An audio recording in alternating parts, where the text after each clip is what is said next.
Oh, are we? All right, let's do one more mic check. Ranty, go ahead. Hello. That's good. Thad. Hey, 1 2 1 2. Oh, all right. Now you went down too far. Okay, I'll bring it back up a bit.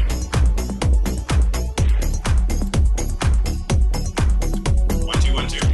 It totally changed. Something's very different from before. All right, whatever you did, put it back to the first place. And anyway, just a second. I'll get back to you.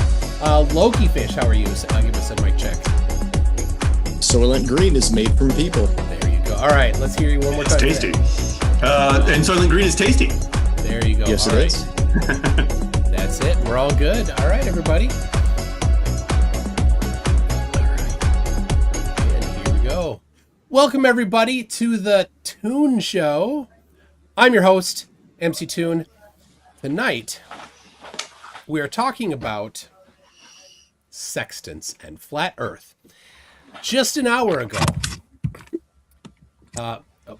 moving the camera. All right, just an hour ago, I released a $10,000 challenge for flat earthers to use flat Earth geometry and star angle measurements from a sextant to figure out where on the Earth they are. If they can do it twice, they get $10,000. Should be easy considering how incredibly confident they are about their claims. So confident are they in their claims that they will say things that are so bold that you would think they have done celestial navigation using flat Earth geometry on the high seas for years, like this one. Now, when you navigate around the flat plane, utilising the geometry of the flat plane, then you get around without any issue. Those are the types of things that somebody that has done a large amount of celestial navigation would say. Or this one. The sextant only works on a flat plane. Very bold. Well, the proof of the flat plane would be that you arrive at your destination, right? Yeah. The That fact would be that the it proof works part. when it's utilising a flat surface. You use it, you get where you're going. That's it. It cannot work on a sphere. It's a beautiful It's funny that- flat Earth proof is the sextant. Wonderful. Can only work on a flat plane. All right. And with that, I should now introduce the panel. We'll get to that in a second. Thad, your response to it. But we have, first I'm going to introduce Loki Fish Mars, who is not on screen, but you can hear in the background. Hello, Loki Fish. Hello, greetings all. And Loki Fish has his own sextant challenge video on his channel. So we will get, if a mod could get his link in the description. Then we've got Thad. Good day, Thad. Thad was instrumental in helping me review my challenge and get the video that we did about 2 months ago now with Hip Hop Hippie, who was so confident he was going to tell us how everything worked with the sextant, and then he didn't. When he had the chance, he said he just refused. And then we've got Ranty there, who is sitting in front of HMS Flat Earth, which is sinking. With Bev with his little measuring stick on there. Oh, Bev's so cute up there. Yeah, so I heard Nathan Oakley on that clip. My inside information on that is that he has absolutely no idea what at all about sextant. I don't think he leaves his home very often. Well, in fact, yeah, he's a bit of a recluse. So the idea that he has any kind of knowledge about how sextants work.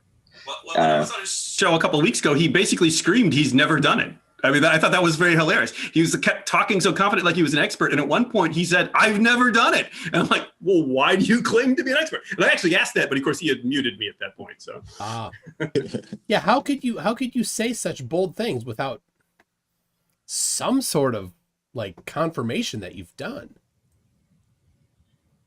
Well, Nathan's an expert on everything if you watch his shows, you know? Yeah, I suppose, in his own mind. Yeah.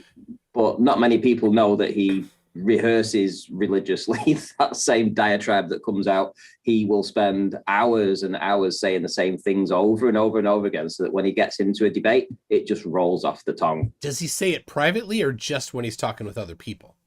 Oh no, when I've been there when he's been practicing, because there was arguments that would come up and he would be trying to get his spiel right. So he would be running it past myself and others that were listening in and asking, how did that sound? You know, did that come off all right? Was there any holes in it? So that is some insight. Wow. Yeah, it's not natural. You know, everything that he says is very well rehearsed. Yeah, and you can tell when you listen to him that he gets into these roles and he repeats the same thing over and over again. You can tell it's a mantra for him. Yeah. If you watch his opening, I think it's around about 97 seconds it takes. Not that I've timed it at all, but it's around that sort of time, 97 seconds or so. And it's his same introduction every single time. Oh, yes. Welcome to Flat Earth Debates, blah, blah, blah, blah, blah. And he says it verbatim every single time. And there must be 250, 300 words that he has to repeat in the same order, and he gets it right every single time. Wow. All that without moving his head 1 millimeter. Yes. I've watched it, and how does his head not even move? The only thing moving is the chin, and it's like a puppet. It's like those old greeting cards that had the animated jaw moving up and down, but the head didn't move. Well, if you notice, he doesn't blink either. Oh. His black eyes, because he's got black eyes if you actually look, and like a shark's eyes, and he's just wow. In fact, he says he's a robot. So all right, so the challenge is live, and they've had an hour. Let me check quick to see if I have any submissions. No submissions yet. And I will predict that you won't get any. What will they do? Ranty, what will the whole Oakley crew, what will their reaction be? Okay, so their biggest comeback on this is going to be that the arbitrators, the people that are going to judge it, if you decide that that they have failed in their attempt, they will say that the judges that you have in place will be, even though you have stipulated quite clearly that they are going to be impartial, that they won't be impartial. So that will be their number one rebuttal to this. Well, so the judging, so they won't attempt it. The judging panel, so it's only been out for an hour, and so I don't expect maybe you read it yet, but the judging panel, if they don't agree with my decision, is 3 people. One that I choose, one that the submitter chooses, and then one that is chosen on a Reddit thread. Now, I don't use Reddit a whole lot, so I'm not even very familiar with it. I don't have a backing on Reddit. So if they get enough people, they can get their guy as the second judge. But there's a problem for them, because the judges have to be one of 2 things. They have to be qualified as either cat's trying to get out, a navigator on a ship currently employed and having been doing that for at least 5 years, or an educator getting paid to teach celestial navigation for at least 5 years and currently teaching at least once a year. That's it. I think there might be a problem, though. I don't think they're going to find one of those people that they would trust at all, would they? No. I mean, this is why. This is their excuse. I mean, I tried to get Brian's Logic to get into a debate over the Sextant, right? And he wanted $5,000 just to debate. Oh, no, sorry, euros, 5,000 euros just to debate for 2 hours.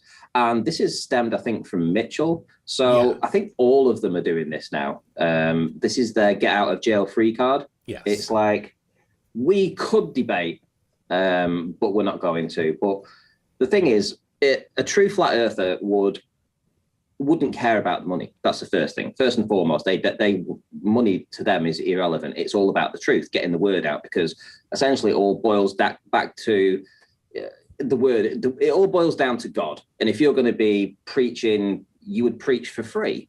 And it's the same with the flat earth, right? So a true flat earther, it all stems back to that. So the fact that they want money for it and aren't willing to then, or just step up and do it for free to try and spread the word of God. I mean, if they had this absolute slam dunk proof, right, that was going to change the world and turn millions of people back to God, right, they would do it for free. Absolutely. But they don't. Well, they can liberate that money from my hands and donate it to their favorite charity.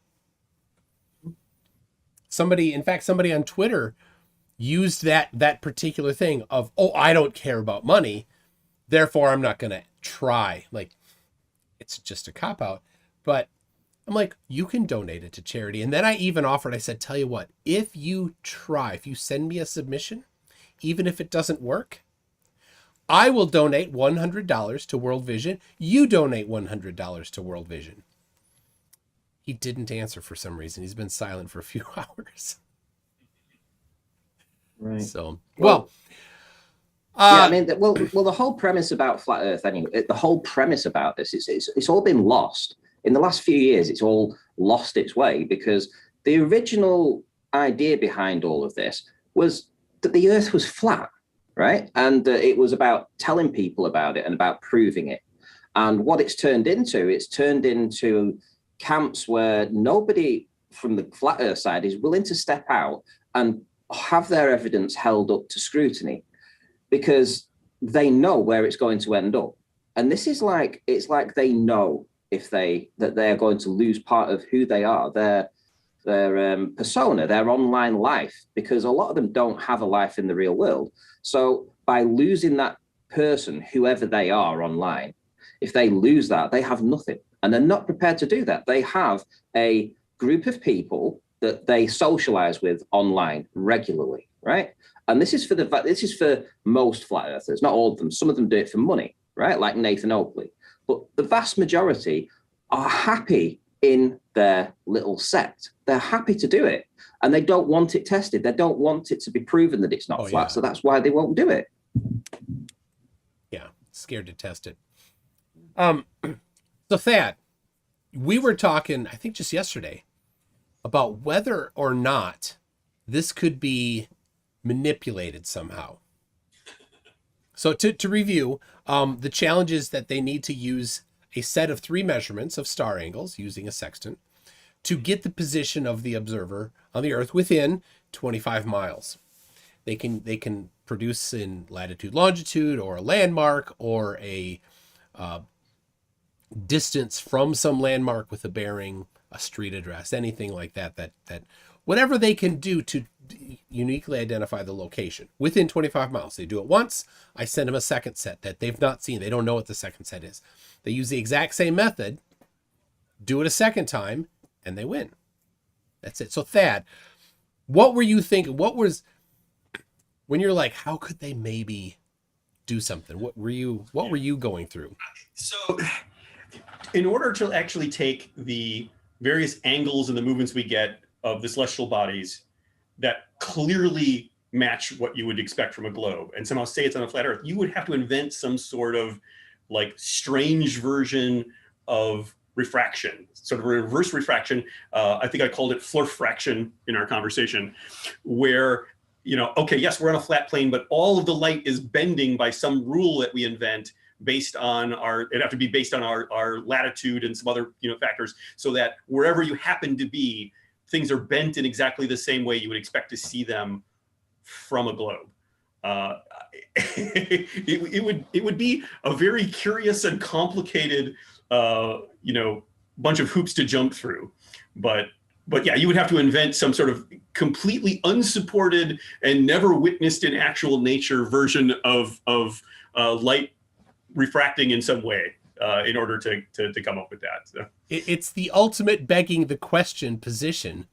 Yeah. To attempt to do that, and Walter Bislin has a demo on his website that basically uses the flat Earth map, creates the personal atmospheric dome that Jared is infamous for inventing, and then causes puts the sun in where it is supposed to be, and then causes it to bend in order to get to the observer. And flat earthers put that out there like, here's our model. Like, wait a second. What causes the light to bend like that? Well, it just does. Well, sorry. So I did put, and somebody says, that's what I can do. I can science that says, that's what I do. Can I has the money?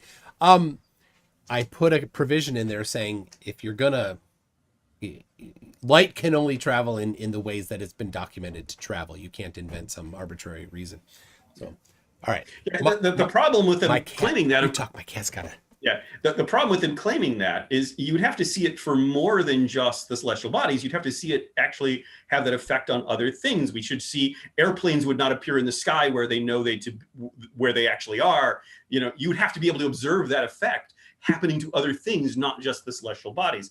And we don't. It's like we clearly don't. That's a great point. Well, all right. This is Cusco, my son's cat, and so I trapped him in the room with me so that I could show him off. This is actually, if anybody knows Raccoon, this is Raccoon's brother. Raccoon's a tabby. This guy's totally just one color. Yeah, he's very handsome, and I suspect he knows more about sextants than some of the people claiming. Yeah, he can do math. Yep. All right, I'm gonna let him out now. You'll have to talk. You were talking about the whole having to rewrite refraction, and that's actually a very funny point, because the only way that I could get it to work on a flat Earth was to literally rewrite how refraction works in order to get corrected tables. And even then, it still only worked in the northern hemisphere. As soon as they got close to the southern hemisphere, you'd have to have a totally different set of calculations, and then had to adjust for, and that only worked for north to south. And then if you went off the north to south, you had to adjust per degree for your targets. It just, I literally broke sheets trying to make it work. Yeah. Oh yeah. The southern hemisphere is the flat Earth killer. I mean, my big trip down to like the coast of Chile, I mean, the longitude lines get closer together. They just do, so it's like, how do you explain that on a flat Earth? That just does not work. I mean, it's like. So I want to read something. PJ CNET has said, you can debate Mitch on his own channel for $500. It's $5,000 on the channel of your choice. You could be his student for an hour for $60, I think, instead. MC2 needs to learn about FE lol. The irony of that. I mean, Mitch being a teacher in an intellectual field is ridiculous. He has nothing to bolster any reason why anybody would pay any money to have him educate them. None of what he says works. He cannot do this challenge. He cannot use the measurements from a sextant to get the location. So PJC, I do appreciate, I'm pretty sure PJC, even though he's a flat earther, was being hyperbolic there. Let me read this here. RT96 for $2 says curved adjacents equal bad. Bumpy adjacents equals awesome. I think that would go to Hip Hop Hippie, who calls himself Bumpy Earther.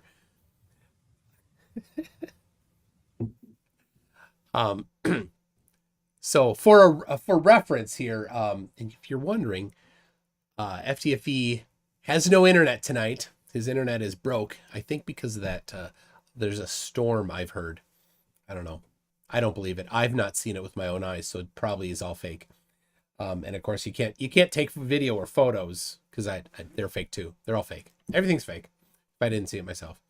Credited too hard after his Sextant video that he put out. Oh my gosh, he worked on that for a long time. He put a lot of effort in it, and it's great. Mitchell, I don't know if Mitchell has attempted a response yet, but any response he has will, I'm afraid to say, will increase his likelihood of winning. Top left. I think it was a Mitchell video that pulled me into this whole thing in the first place. Lucky. That was my gateway into the whole flat earth thing. Was just, I saw this, I was searching something on Sextants, and this video popped up, and I watched it, and I'm like, what is this about? And this is like crazy. So, and it was just too silly and too intriguing not to dig in a little more.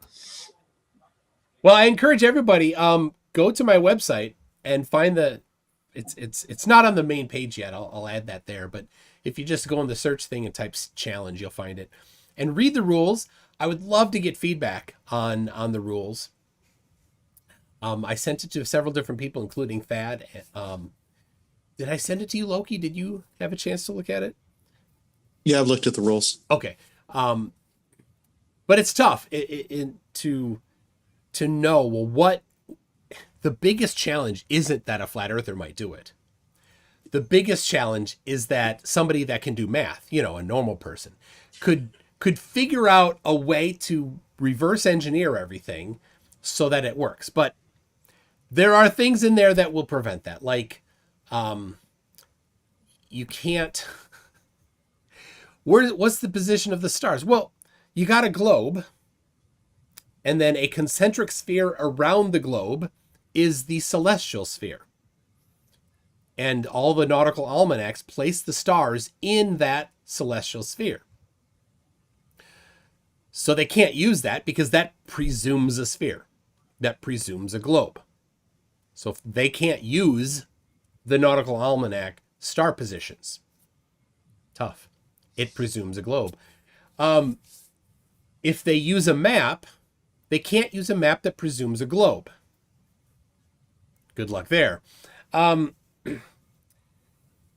If they use distances over land, they can't use the Haversine formula because that's a distance calculation on the surface of a globe. They can't use 60 nautical miles per degree latitude because 60 nautical miles is 1/360th of the circumference of the globe. So they can't use that.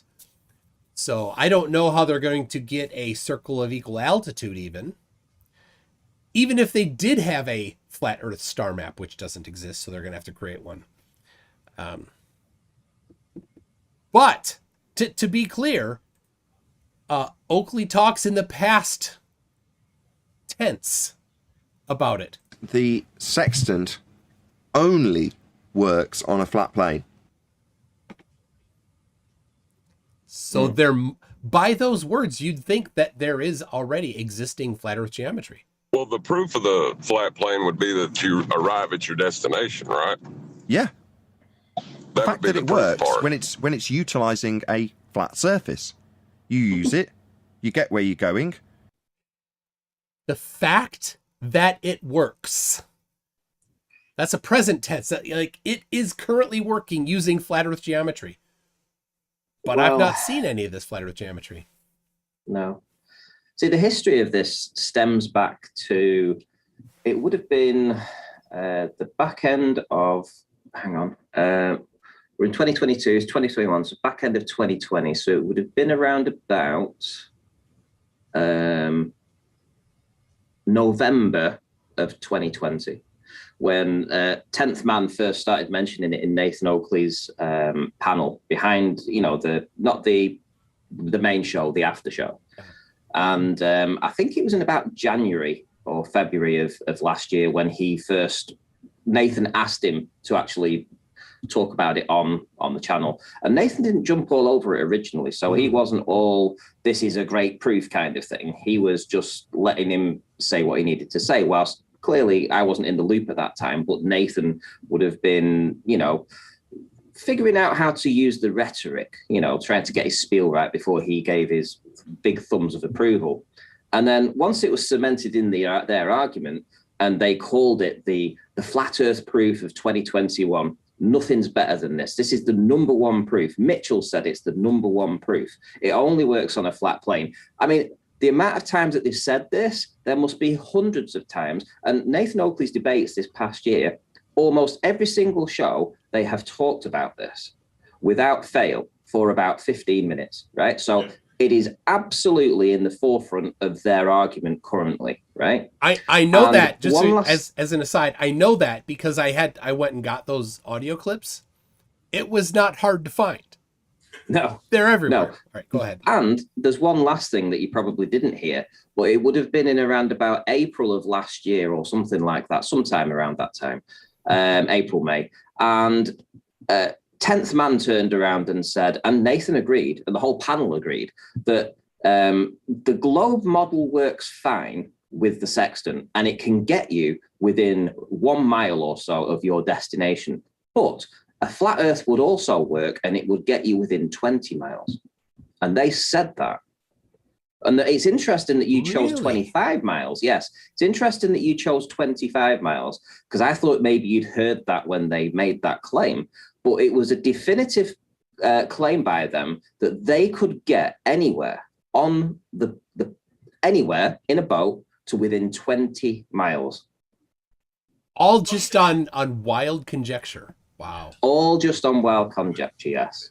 The funny thing is like Brian's logic has been on his own channel, been talking about how the globe model is reverse engineered from the angles you get from the flat model. And he actually made this hilarious statement that, well, they keep asking for a model. Well, we just point to the globe. That's our model because that's and it's like he's surrendered. He's like, it's like, yeah, okay, the flat earth model is actually the globe model. It's just the comments on his channel lately have been merciless. Oh, and he just did a video on the diagram that they hilariously put up for a third of the show when I was on 2 weeks ago. They're still talking about this thing. It showed up on yesterday's show, and they're just boggled by this thing. It's just hilarious that they don't get how their entire interpretation defies trigonometry. It's like, yeah, they don't understand any function's more complicated than a linear function. So so people know what you had a triangle and then a triangle inset where you had an angle on it of 50 degrees or 60 degrees. Well, it was like the original was 25 degrees. You double it to 50 degrees. That's the complementary angle up at the top where supposedly the star is. Yeah. And you show that the base does not increase in a linear fashion. And they don't get that. I've been telling Brian, your argument isn't with me, it's with how triangles work. Yes. Well, the whole 20 miles thing, that's hilarious because from a seamanship aspect, I come from, it's a Navy household. My wife served. 20 miles, that's how you get shipwrecks. Yes. 20 miles is horrible accuracy. Yes. It's like, why did they needed these navigation tools to avoid things like coral reefs, so they didn't get the boats sank in the past, right? Oh, yeah. Or so that they didn't go within some other territories, some pirates' territories back then. And even nowadays, you have to avoid, other countries' territorial waters, right? So 20 miles, if you have found 20 miles within Russian territory, or Chinese territory, do you think they'd just let it go because you were using a sextant on a flat map? Oh, jeez. But the fact is that the missile doesn't care. The torpedo doesn't care. But the thing is, their rhetoric has changed from when they were first formulating this idea back in early last year. So they were still formulating the argument, and they agreed that the actual sextant worked with a globe to within 1 mile. But then they also said that it would get within 20 miles on a flat plane. I remember that show because it's stuck in my mind. So the fact that they agreed with all that back then, but then you have Nathan Oakley turning around now and saying that it cannot work on a globe when he was supporting the idea that it does work on a globe back then, is really quite interesting. Maybe you should try and dig that episode out. Well, using the transcripts. how about give me just one second here. Well, I challenged Oakley 7 months ago to go, even just simulate, just draw out a working course where the geometry matches for flat Earth. And he's run away every single time. Yeah. It's like, do your cartoons and your CGI and show, a supposed working course. They wouldn't do that. So that's where I stepped it up. It's like, you know what? I'll give you guys a sextant to go out and prove it working in the real world. And I keep getting banned and blocked and hidden for it. All right. Well, listen to this. And the guys who do it say, yeah, when you do it that way, you're off by, you said 15 miles, they said 20, even more.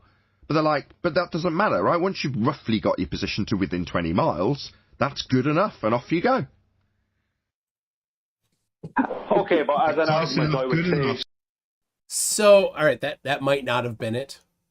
Well, if it was, what was happening before then was that 10th Man was talking about it, and he was the one making the claim that it worked on a globe and that it would get you within 20 miles of it. And then Nathan followed that up.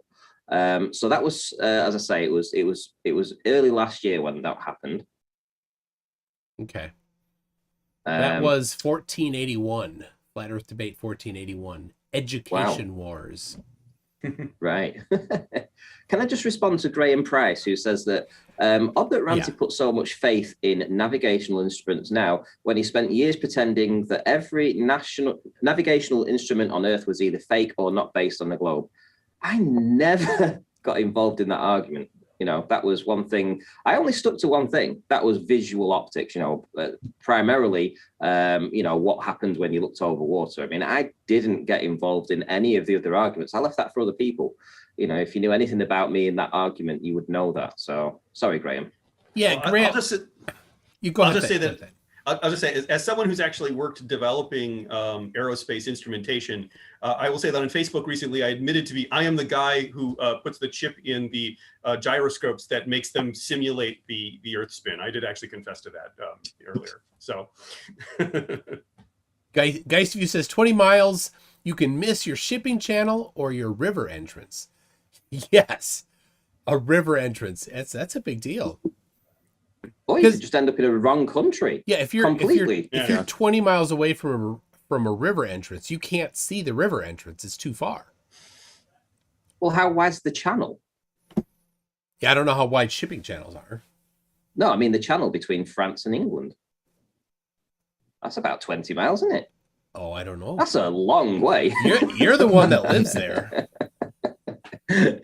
Daniel Cooper's wondering, who's the panel member under Ranty? That is Thad.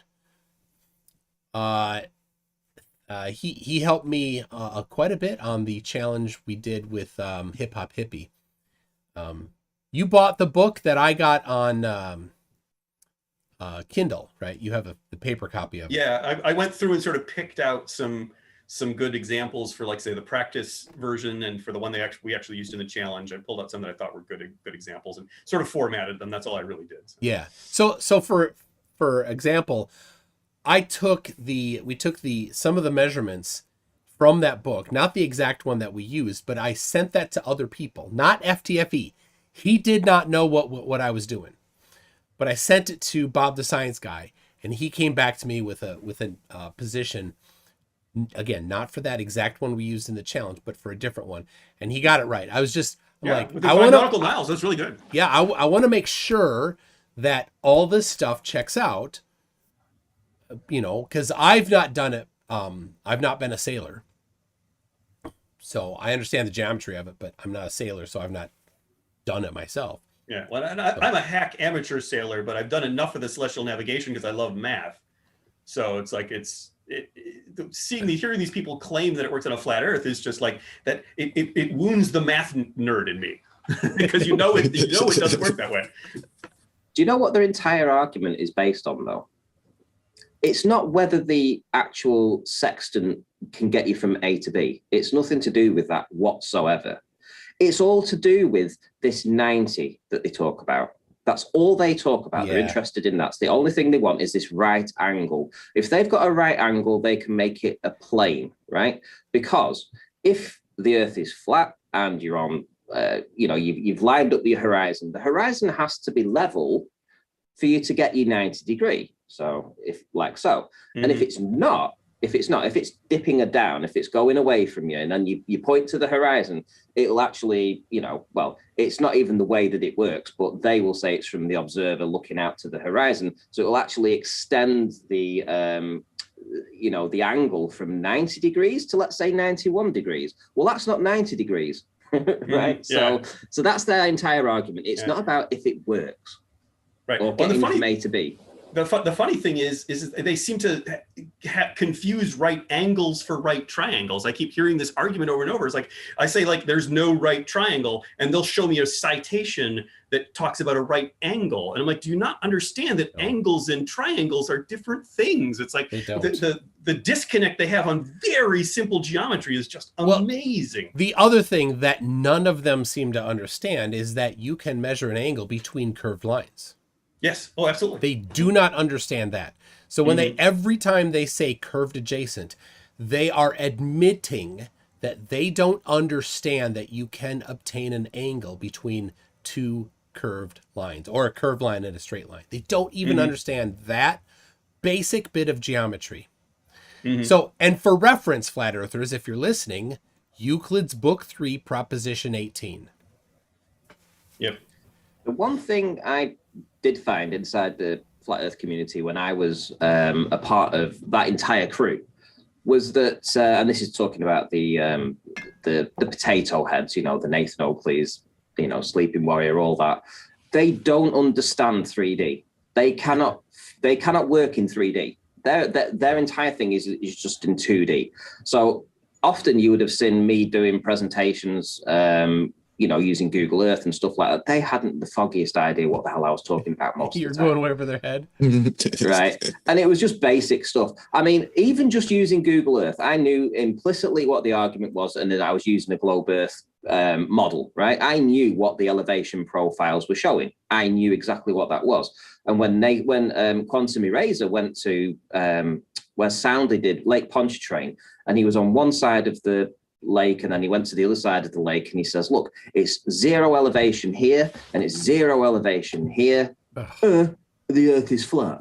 And Nathan was like, yeah, and then they ran with this, and I'm like, and I had an argument with him online in front of everyone, said, you're wrong, this is a globe model. Do you not realize that it's from the center of the Earth, that it's the height up to the water? No, they don't. Do you not understand that? And I was saying this on a live stream to them, and they tried to shut me down, but I was having none of it. And I'm saying, you're wrong, you're wrong, you're wrong.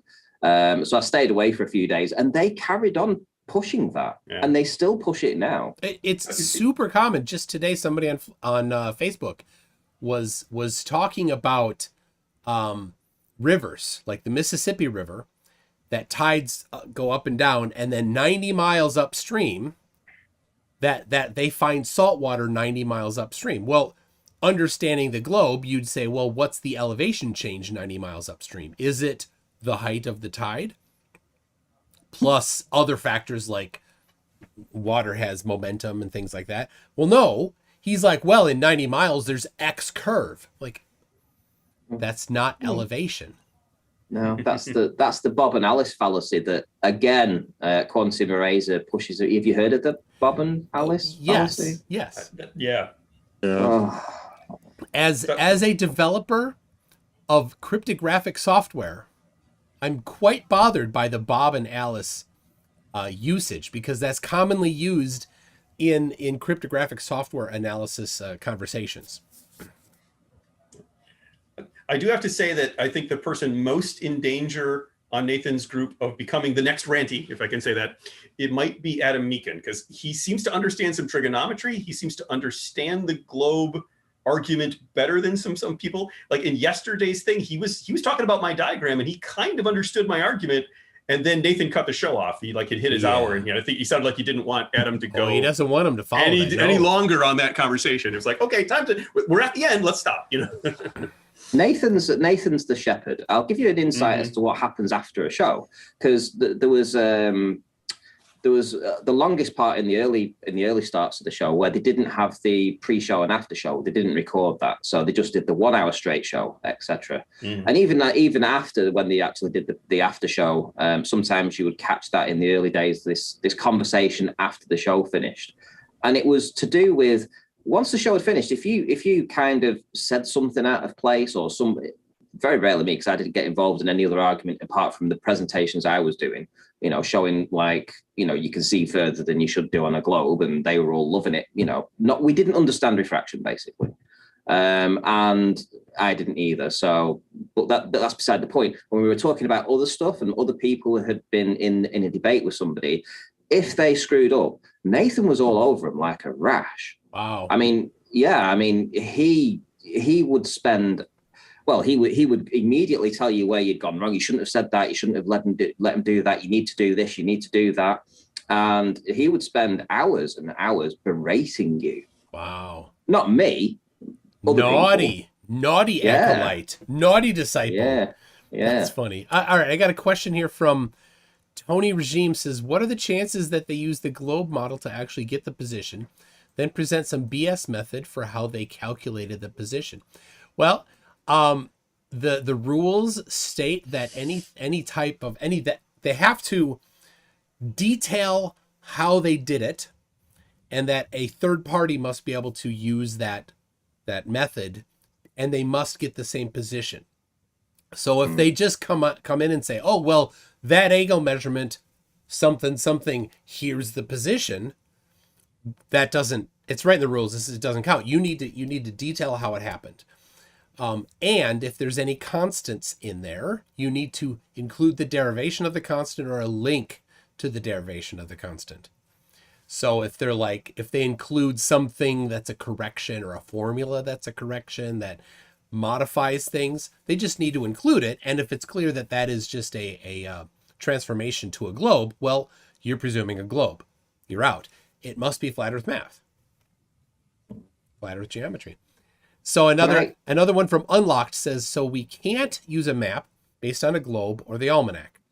Well, you can't use a map based on the globe, and the almanac positions stars in a celestial sphere, which is a concentric sphere to the globe. So it presumes a globe. They can't use that. They declare very, very adamantly, flat earth math only. You can't presume a globe, says Nathan. So no, you can't do that.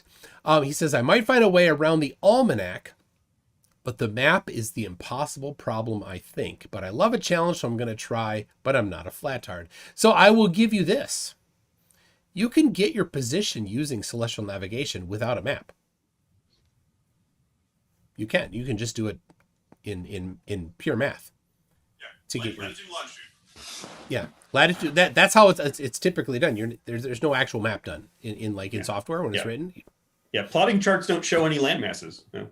Yeah. So, but the math is all spherical math. It's all based on, somewhere in there's multiple places where the shape of the Earth is included as a sphere, or a sphere is included. So, good luck. Can I just say something else as well? Because I was just thinking about it whilst it was to follow on with what I was saying about how Nathan would berate people to his side of the argument. So he wanted everyone else to speak the way he spoke, with the words that he used and how he used it. And what happened back then is he used to do it behind the scenes. So he used to do it when people weren't listening in, apart from those that were in the circle, let's say. But what you see now is you see that he does it openly on the shows. In fact, the last 200 shows or so, if anybody steps out of line, if Arwin or Brian's Logic or 10th Man or anybody, Adam Meakin, anybody says something that is against what Nathan has rehearsed, his rhetoric, he stops them immediately, shuts them up, and then says about 2 minutes or 3 minutes of diatribe to correct them for their mistake. And he does it on air.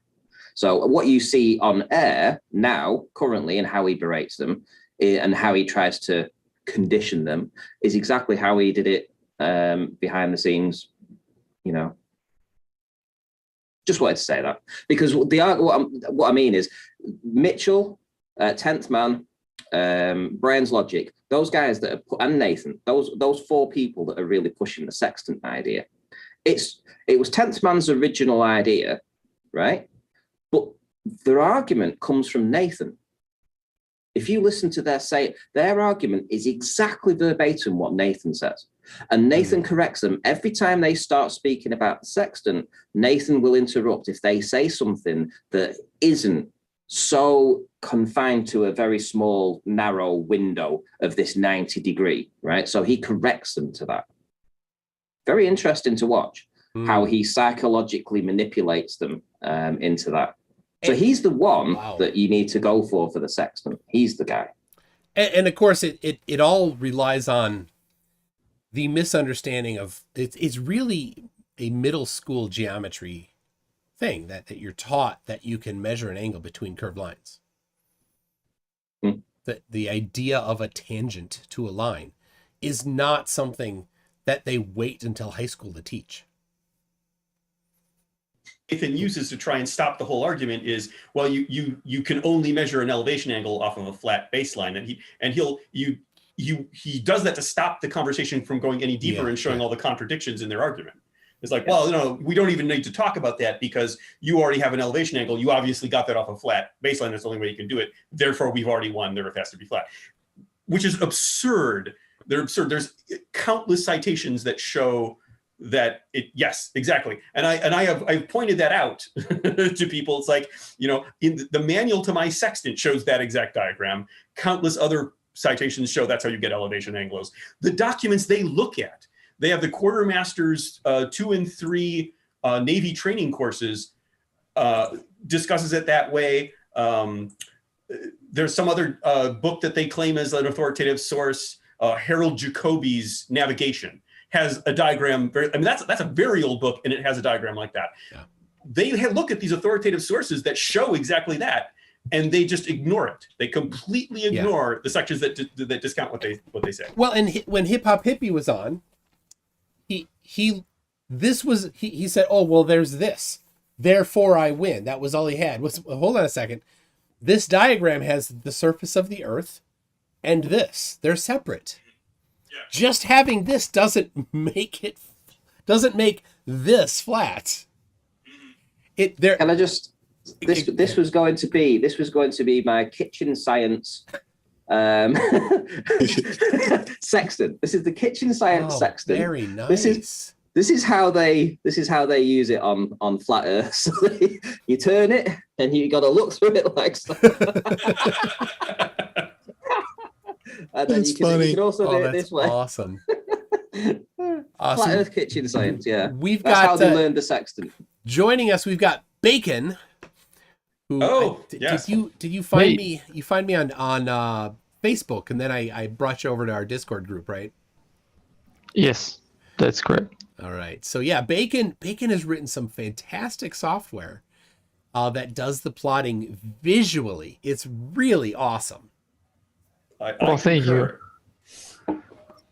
Yeah, I was in a Facebook group called Flat Earth Debate and Discussion, something like this, and I didn't know you were there, and I came across your name a couple of times because of all this whole Flat Earth community. Yep. And I was looking for these real life measurements to test the software I was writing. So yeah, that's how I came to you. Awesome. And yeah, it was a fortuitous meeting there. Yeah. So glad that you came along, because the software you have is fantastic. Do you mind if I share it? No, I'll like that. Yeah. Yeah, I will. The whole purpose is for people to find it and have a better intuitive understanding of this subject. I might be teaching a celestial navigation course later this year, and with your permission, I would love to use that to demonstrate some stuff. Oh yeah, for sure. So all right, so here is, I'll put the link in the chat. This lets you use plot things on any particular or several different map projections. And you put in I'm going to bring it up on the screen right now. you put in your position. You're not your position, your angle measurements. So, all right, let's see if this. By the way, is this being live streamed or something, or is just this private call? This is live. Oh, all right. You've got 3,600 people watching you currently. Oh, talking about 3,000. Unfortunately, due to limey and drunk barman, if I hit 3,000 subs by the end of March, I will shave off an eyebrow on a live stream. Wow. Yes. All right. So here what is. If you reach 4,000, will you shave both off? So all right, here is this is an equirectangular map. Projection. You can even plot it on. There you go. You can plot it on an azimuthal equidistant projection. But you can see these circles are not very circular when they're farther away from the North Pole. So what you see is the dot there, which is the GP. This is the point on the Earth directly underneath the star. So like I said, there's a concentric sphere. You've got the Earth, and you've got the celestial sphere, and every position in the celestial sphere has a point directly underneath it, or inside, closer to the origin. On the surface of the Earth. So you take a star, so you've got Antares here, Arcturus and Vega, and it plots that position, and then based on the angle, it uses that angle and nautical miles, which is 1/360th of the circumference of the Earth, to plot a circle of equal altitude, which is just a circle around that where every point on that circle is equidistant from the center of that circle. And that's why it's skewed on the AE map, because that's what it is. It's not quite right. But there's these other maps like this, the Gall-Peters map, where you can see it's very like flat on the top and flattish on the top and bottom, and kind of pointy towards the center. You got the good old-fashioned Mercator map there, where it looks more circular. See that? Kind of like that. And then the equirectangular map. So this one, man, Arwen's going to like this one, isn't he? Ranty. Yes. Because Arwen thinks this is actually the map. This is Arwen's flat Earth map, people. Yeah. I don't know how it works. He thinks there's something farther north and something farther south, and that you wrap around when you go east and west. It's the looping model. I spent how many years talking to the guy, and I still don't understand what he meant. I have no idea. All right, so here's how it works. You see this one here. This Antares has a elevation of 50, right? But if I change it to 52, you see it changes that circle a little bit. Every time I change it more, right? 60. It gets smaller and smaller. So when it's like at 88 degrees, or say 89 degrees, well, that circle has a radius of 60 nautical miles. So it's pretty tiny there. But if I do it at 80 miles, you can see there it's going to be 600 nautical miles. And obviously then you can see that little intersection there, there's that plus sign. That's not at the actual intersection of those three circles. So it's not, it tells you it's probably not very accurate. But if we go back to the original, which was, what was it? There it is, 58.8. So this is, let's see, where'd you get this measurement? This is from this year, from January 15. The default, the one that loads with the page? Yeah. Yeah, well, I got from Stellarium. I just chose a random spot on Earth, so I picked the bottom of India. So you just kind of faked it. Yeah. Okay. Because I didn't have the real life measurement, so my first measurements just came from Stellarium, and I just want to test it using Stellarium, and using Stellarium worked. And then I went after the real life measurement, but I kept that one as the default, just as a mean of like Yeah, having that's a something great to one. base. So we have tested several different sets of angles, and they work. And so your software here is really good. Yeah, well, it it. might not work if they're too long ago or too far. I mean, you're not gonna have real life measurements in the future, but if you have a very old measurement, might not work very well, because you're not using, you don't have a nautical almanac in there, and you're not like properly totally calculating the star positions, right?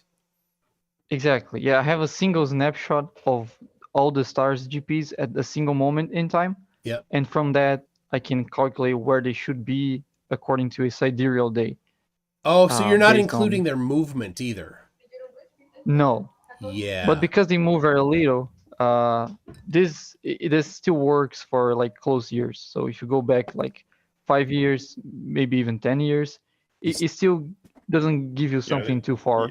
Yeah, the axial progression won't be a whole lot. So yeah, but you do get I would have to agree with that. Yeah. Yeah. And depending on one thing I would like to add that. Sure. Oh, sorry, go on. Well, depending on the speed that the stars move, because the stars do move, this will different stars may or may not have more or less error because of their movement. But there probably is, I'm sure there is a way to more accurately calculate the position of the stars based on where they actually are. Because nautical almanacs are can be generated mathematically. Yeah, there's a program called Skyfield that does all the ephemerides and can calculate decades in the past and in the future. And I actually have that one I shared on the chat yesterday called something like I think it was SF Almanac, is based on the stuff that comes right from the Naval Observatory, where they calculate all that stuff. So it's based on the sort of the globe-based axial progression. It works all the actual mathematics of things into it to do the calculations, and so that's what I would say would be a neat thing for your future versions, is incorporate the math that they're doing in that, so that it doesn't even need to look things up in an almanac and sort of calculates all the positions dynamically. However, for the Sextant challenge, I do believe that this software would be perfect, because I can't imagine for a minute that it would take any longer than a week or two for the flat earthers to put this to bed with the #1 flat earth proof. And actually having this software to hand should speed up their proof very quickly, right? Well, there's no question that using globe-based celestial navigation, they can take the measurements that we provide and they can get an accurate position. But that's not flat earth math.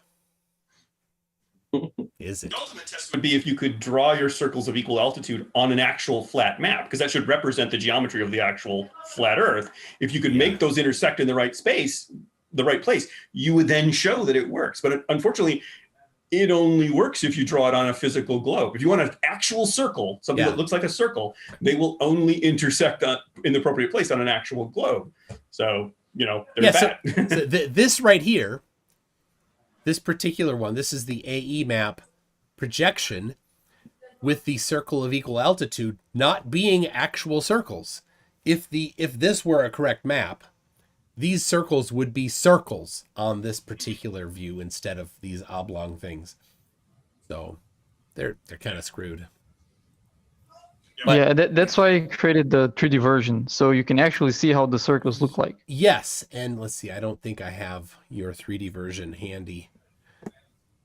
Oh, you can delete the last part of the link. You can delete the trilateration part, and that's going to show like the homepage. And from there you can open the 3D version. There it is. So let's see, does this draw the circles? Or is this just to draw one circle? No, you can plot how many circles you want. But you have to hold Control, click, and then drag your mouse. That would drop a circle. I'm on a Mac, so. Or maybe there would need to be a different key. I don't know. Yeah. Yep. So there. Oh, there. This is cool. So this is showing. People aren't seeing it yet. There. This is showing the perpendicular to the tangent for a specific spot. So then you've got these different stars, and then so you can change the Aries GHA. You've got your sky reflex. Oh, that's just the coloring, and then the grid. Should I be able to be seeing your screen? Oh yeah, I can share it. Hold on a second. Sometimes people bring up the actual live stream to watch it, so then I don't always share my screen to you guys. So there it is. All right. Oh yeah, I think it's a different button. The one you press is the one that shows the vertical. Yeah, that's the horizontal plane of the observer. That's option on the Mac here. Like, okay, try some different command keys. Maybe one of them is going to plot a circle of equal altitude. Well, yeah, I got Shift, Control. Oh yeah, there's one. The orange thing is a very tiny circle of equal altitude. Oh, okay. But if you look to the left bottom, you can see the latitude, longitude, and radius. Okay. You can so I can increase the radius. There it is. Yeah. All right, so you could plop in 3 different stars and then see their intersect with this. The radius is actually in degrees. Okay. So 100 is a very big one. Oh, 100 is too big. Something like, yes. If you try 30, that's almost half of Earth, right? That's too much. There you go. There's 50. There it is. So that's cool. All right. I kind of wish for that same place I could just paste in the numbers. But, I haven't worked very. I didn't create a very good interface yet. I sort of started adding things and creating just the minimal interface that I needed just to have that working. So it's not that very usable. That's still a work in progress. But you can already plot the circles. Can I just say this is far more advanced than any flat earther has ever produced. And I can guarantee that. Yeah. My old school method is to use magic marker on a globe. I literally use a drafting compass, dry erase marker, and a globe that can take dry erase marker. And that's how I was basically taught that way. And that's kind of like the method I've used to demonstrate it. Yeah, that's I saw your picture of that. That was really a cool way to draw a circle of equal altitude. Yeah. And there's flirts that say that you can't draw a circle on a globe. They think that you can't do it. I don't know what kind of well, it's dyscalculia, right, Randy? that they can't fathom that you could have a point that is a certain point, and then you can draw a circle that's equidistant from that point. Mm-hmm. Yeah, they don't understand how all that works. They can't. I don't know whether they failed at school or just some people have this problem, that they can't work in 3D or anything like that. Yeah. They just can't comprehend stuff. But I'll tell you something, Sleeping Warrior and Nathan Oakley and everyone else, but mainly Sleeping Warrior, he likes to walk around with the dictionary, right? Oh, jeez. And it's like his holy Bible. And the flat earthers have picked up on the idea that words have meaning, right?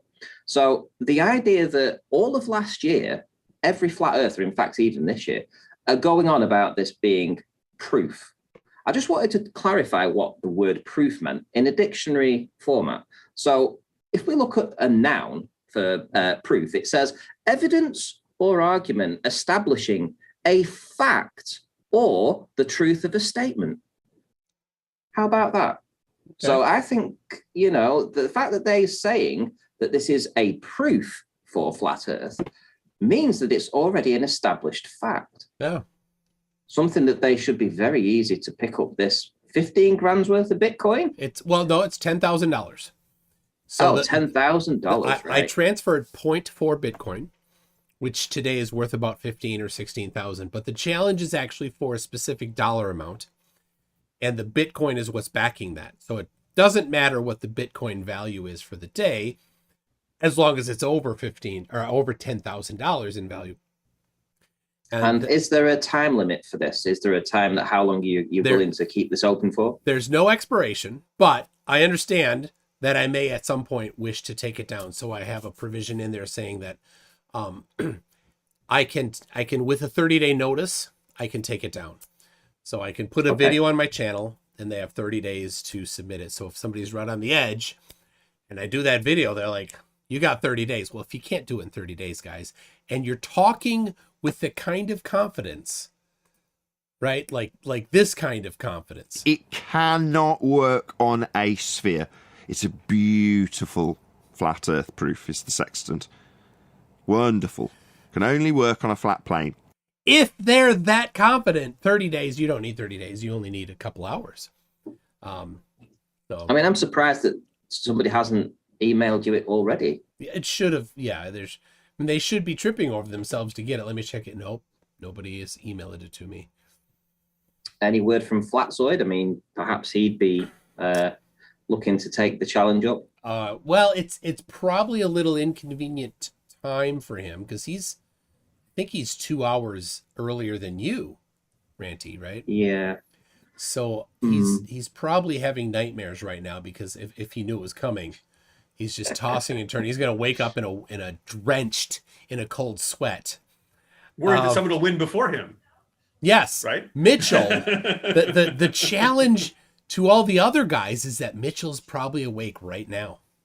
Oh, he's working it right now. He's working the math. He should. It's first come, first serve. It's the provision is the first person to get it, and then the challenge expires. So if Mitchell comes in with his email, that it starts. Like I said, they send me the position and the method they use to get that position. I will independently apply that method to make sure it gets the same answer. If it does, then I will send them within 48 hours of receiving the submission. I will send them within 48 hours the second set of angle measurements to a star. Then they can, I guess I didn't put an end time on when they need to do that. So I don't know. They can figure out their own arbitration. If somebody comes in the meantime and they're quick with it, then whatever. In the rules, is there just one person? Have you actually stipulated that this can only be won once? Yes. Right. Okay. So so it's not like there isn't the money there to do it multiple times. And that's another thing, like the other challenges that people have done. Flat Out Hero did not specify that only one person could win. Right? The way he read the rules, or he didn't read, the way he stated the rules, it's never expired, and there's no limit on who can win and how many times they can win. So 10,000, that'd pay for a lot of flat Earth research, right? It certainly would. Think of the advancements they could do. Oh, no kidding. I'm putting my money where their mouth is. Will anything happen? You're putting your money up your butt?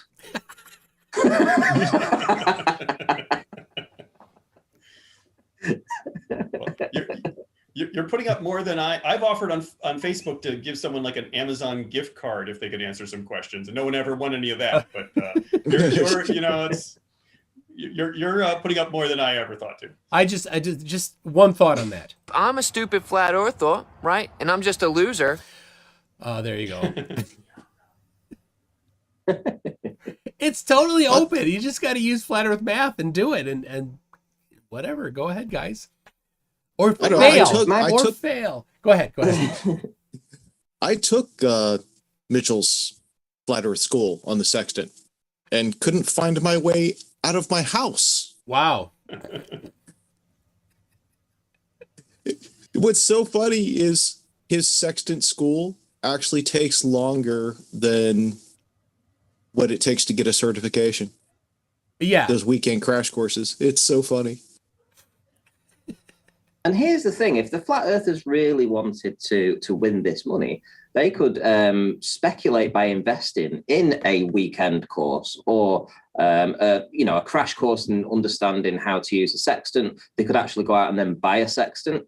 And yeah, I mean, if they understood it properly, then they could quite easily, with this map that's been it's been donated this evening, right? This software, they could use that and win this money. It would be like an easy win for them, right? It would. If there I were think such a thing. That would also be a good contribution to celestial navigation, because the math on a flat surface is usually way easier than the math over a spherical surface, right? For sure, yeah. Spherical geometry sucks compared to flat geometry. But Brian's logic admitted just recently that they don't use trigonometry. So that's the hilarious thing. It's like, I've been having this back and forth. I've been having this 2-week debate with Brian's logic, and he just keeps retreating farther into admitting how it works on the globe. And like, we don't know the height of the star. We don't actually use trigonometry and all this stuff. I'm like, why do you even need a triangle? You've just basically admitted you're not using anything that's relevant to it. So it's just very funny. Yeah, but they do know the height of stars. They do know the height of stars. Well, they can agree on it, though. You can triangulate. On one of Oakley's shows, Brian's logic asked about, well, do you mean we're talking about calculating the actual height of stars? And QE says, yes, I just showed you how to do it. And really? Nathan Oakley went behind him and said, yeah, we're only using it to get, our angles of elevation. But could we reverse engineer this to get the actual height of stars? Yeah. Wow. Well, they've abandoned that recently, though. They've in just recent days they've admitted that they don't know it and they don't need it, and celestial navigation doesn't use it. So if they're incoherent, their argument is incoherent. Yeah, but if they don't use their old method, then they can't even create the math for refractive correction or anything. They can't. Yeah. Well, to be fair, the one challenge, the first set of 3 stars is at a height of 2 meters, and that particular refraction isn't enough in itself to get them off of or outside of the 25 miles that they have. So you could ignore the height and don't include any refraction correction or any dip correction and still get close enough to win the money, using globe math, but I don't know what they're going to do. I mean, they say as if these things exist. The flat earth geometry exists, they claim, but there's nothing. All right. Listen to this. I'm still unclear here. Are people talking about actual heights of stars? No. Right. Yes. No, I you can't do that. The elevation. You can't do that with triangles. There's an article. That's exactly what you do with this. Hold on. Just Brian and Kiwi. Go ahead. If I measure an angle of 54 degrees to a star, and then I measure the same star sometime later at 35 degrees, that's 2 different heights. Yeah. How do you get a height to the star above the surface? Using that method, you can't. Well, you need the time as well of when you take the measurement. Hold on. Rams. That's not speaking to Brian's question. Q was about to answer him. Well, those are experts, all right. Yes. Yes, that's correct. You're going to get different heights or opposite sides of that triangle. Correct. I have an article that might clear this up. It's a master beat. 1 second, Tent. 1 second. Is this guy talking about the height of the star above the surface or the distance to the star from the observer? Because when it comes to the height of the star, I have no idea how you're going to solve for that with triangles. The distance, yes. Yeah, you do. It's right there. Tangent theta equals opposite over adjacent. It's not triangulation, it's trigonometry. I saw that coming up. I'm like, Arwen's going to totally screw it up. It's not triangulation, it's trigonometry. Trigonometry is used in triangulation. Oh, Arwen, so cute. So wrong. What was Nathan's mental implode after that? Yeah. All right. I can. Let's see. Hold on. Oh, here we go. Oh, yeah. We're not trying to calculate the height of the stars. We're trying to calculate the distance to the GP above the star, Brian. Oh, I thought this guy was looking to know the height of the star above the surface. That's why I said no. But in terms of what you're doing, you still need to calculate it as though it's at the top of the ceiling in this triangle. So that's how you're doing it to calculate the GP. You're just not utilising it to give you the height. Could you back engineer it and do that? Yeah. I don't know if you could, just that's the thing about it. I don't think you can. Read the article. Don't argue with him, Brian. Oh. Don't argue with him. Yeah, you're not allowed to argue with him. So when you form a triangle, you have 3 sides, 3 angles. If you have enough information, you can solve the triangle. So if you have 2 sides and an angle, and it's the right order, you can solve for the triangle. And actually, when you're doing celestial navigation, none of the triangles would be, or when you're measuring the height to a star on flat Earth, none of the angles would be obtuse. So you can do angle side side. Not that they would do that, right? But you could, if the Earth were flat, you could measure the distance to or the elevation of a star just through triangulation. If you knew where you were and where the sub star point, the GP of that star, if you know that distance and you know the angle, you have angle side and then it's a right angle side angle. You can solve the triangle. You can get the height of the star. It's not that hard. Well, what you just heard there was basically like a bunch of guys down the pub trying to talk about how stem cell therapy works, right? And having absolutely no idea about it, right? I mean, just no idea, just making shit up as they go along. And that's literally just what you heard. While declaring themselves smarter than all of the scientists and celestial navigators on the globe. Yes. Let me read this quick. Let me read this quick. Caucasian sensation who's been an inveigler for 3 months says, "Good evening, everyone. I feel like an OG of this channel." That'd be original gangster for your old people. FTFE and MC Tune, I love you guys. Ranty, I'm happy to see you. Flurfs, you can change. Thank you, Caucasian sensation. I was just going to say that I've tried to have some conversations about trigonometry with QE on the Discord server, and he puts me in timeout every time I do. So. But don't feel bad. Every time I offer him a sextant, I get the message deleted and I get timed out. Really? They're that? Yeah. I've got. I'm not sure what he would know what to do with one of these. It's like none of them have ever touched this. They might scare them if they got too close. I'm not really sure. I don't know. The flat Earth one's pretty cool. I gotta get me one of those. I have one of those. All right, I reposition things so you can see, because we have a couple people that are off screen, so you can see who's talking. I love that. By the way, obviously I can pull up pretty quickly anything that they've said. Super NASA secrets there that I So when they say do your own research, you've actually done it. I've done it. There was somebody just a couple days ago that said something on Facebook and told me to do my own research. This lady that's like just listed off in one claim like 4 or 5 different things that were completely wrong. And I'm like, "Can you support them?" And she's like, "Do your own research," which is basically waving the white flag of I can't support anything. That's what do your own research means, is I didn't think I was going to get called out on this. So I posted 5 or 6 things in a row that directly addressed every single thing that she talked about. She's like, the moon is plasma. Like, where's the evidence of that? It's just claims. So I posted a thing that was radar surveys of the topographical radar survey of the moon, right? It's not just bouncing radar off the moon. It's the elevations of the mountains on the moon is what is in this. She's like, "That's wrong." That's it. That's wrong. Well, what's wrong about it? Can you be more specific about what's wrong?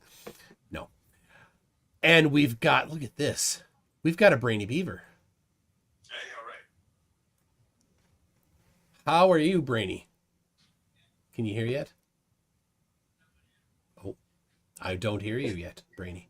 If he agrees to shave his eyebrow off as well, then he'll be the shaven beaver.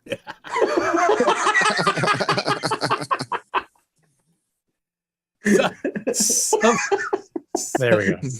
For reference, yesterday I sent this guy right here. This guy I sent $15,000. Can you hear me now? Yes. Okay. Yes, you did, and I'm going to be honest with you. It made my balls sweaty, just a little bit. I mean, if I'm going to be blunt about it, it's not every day that you're holding somebody else's effing cash, like crypto, especially too. So, thank you very much for that. And we talked. We started back in October, I think, maybe talking about very slow correspondence on my end. I'm not sure if that's my fault or your fault or I still have to sign something and send it to you. I was stuck in a snowbank for 2 hours only an hour ago, so it's been a long day. And it was both of us. Like, I'm like, that's real money. And do I trust? Of course I trust Brainy, but then you're like, well, what if Bittrex goes down? Because we talked about how to host it, and you're like, well, I'll do it in my own wallet, I'll do it in cold storage, and I'll put it in a safety deposit. I was trying to think of the safest way to store it. Which technically, but yeah, fair enough. I have a chunk of stuff. Most of this was sitting actually on Bittrex before I brought it out of Bittrex into my own personal wallet on my computer to send it to you, because I had more control over it on my own wallet. So, like, it's been sitting on Bittrex forever. So I'm like, I trust it enough that I left it there. So there you go. You know what I mean? Like, it's exchanges, they're great until the day you're like locked out and can't get into your funds somehow, and it's not on your end. Or like one time there was a problem where the one I was using in Canada, which I do not use anymore because there were some other behaviors that scream liquidity issue. So that's why I don't use that one anymore. There's some behaviors there that I don't like. Like, why does it take people random amounts of time to get paid? And here's a bunch of people locked out of their accounts that they're not responding to on Twitter, but anybody who is having a problem funding their account gets immediate service. So they're taking money actively and not assisting existing customers on getting back into their, that's a bit of an issue. So once I finally accessed it, I took off. But they had a problem where all of a sudden they had to just, like, it was one of those, well, it was last year, there was like those little spikes in the market. It's very normal with crypto. The exchanges can't handle all the people running in with their cash, trying to just throw it at their goddamn computer screen, and then they crash, right? And what happened is, I guess, because I went to log in at the exact moment it was crashing, I guess the 2FA was going through at the moment it crashed, and it did something on their end where all of a sudden it said, and this is a very scary message to get with your crypto when you go to log into it, and it says, sorry, you do not have the right phone. And you're like, yeah, I do though. This is my phone. This is the phone I use. And that's all it says. Doesn't matter what you do. It says, you don't have the right phone. So of course, by the time you get home, you're like actively going to the blockchain explorer and making sure your money's still where it was, and trying to log in on the computer. But then when the computer logs in, it says, it lets me, I think there was something where I could see, like, there's an email confirmation too that needs to be done. So I was like, the money's still there. But then when you go to log in on the computer, it's like, oh, good. Congratulations. You have the password. Do you have your phone? And you're like, yeah, I do right here. It's like, that's not the right phone. So you're stuck. There's nothing you can do if they won't help you, which is scary. You know? Which is completely off the topic, because that's not the exchange that the money is in. No, thank God. And I would never have suggested that be the exchange, because that one says 0.00. When I look at how much money's in it. Mr. Defish says he wants to remind you to breathe. That's a good point. So, what channel are we on right now? This is the Toon Show, the former SC Toon Show.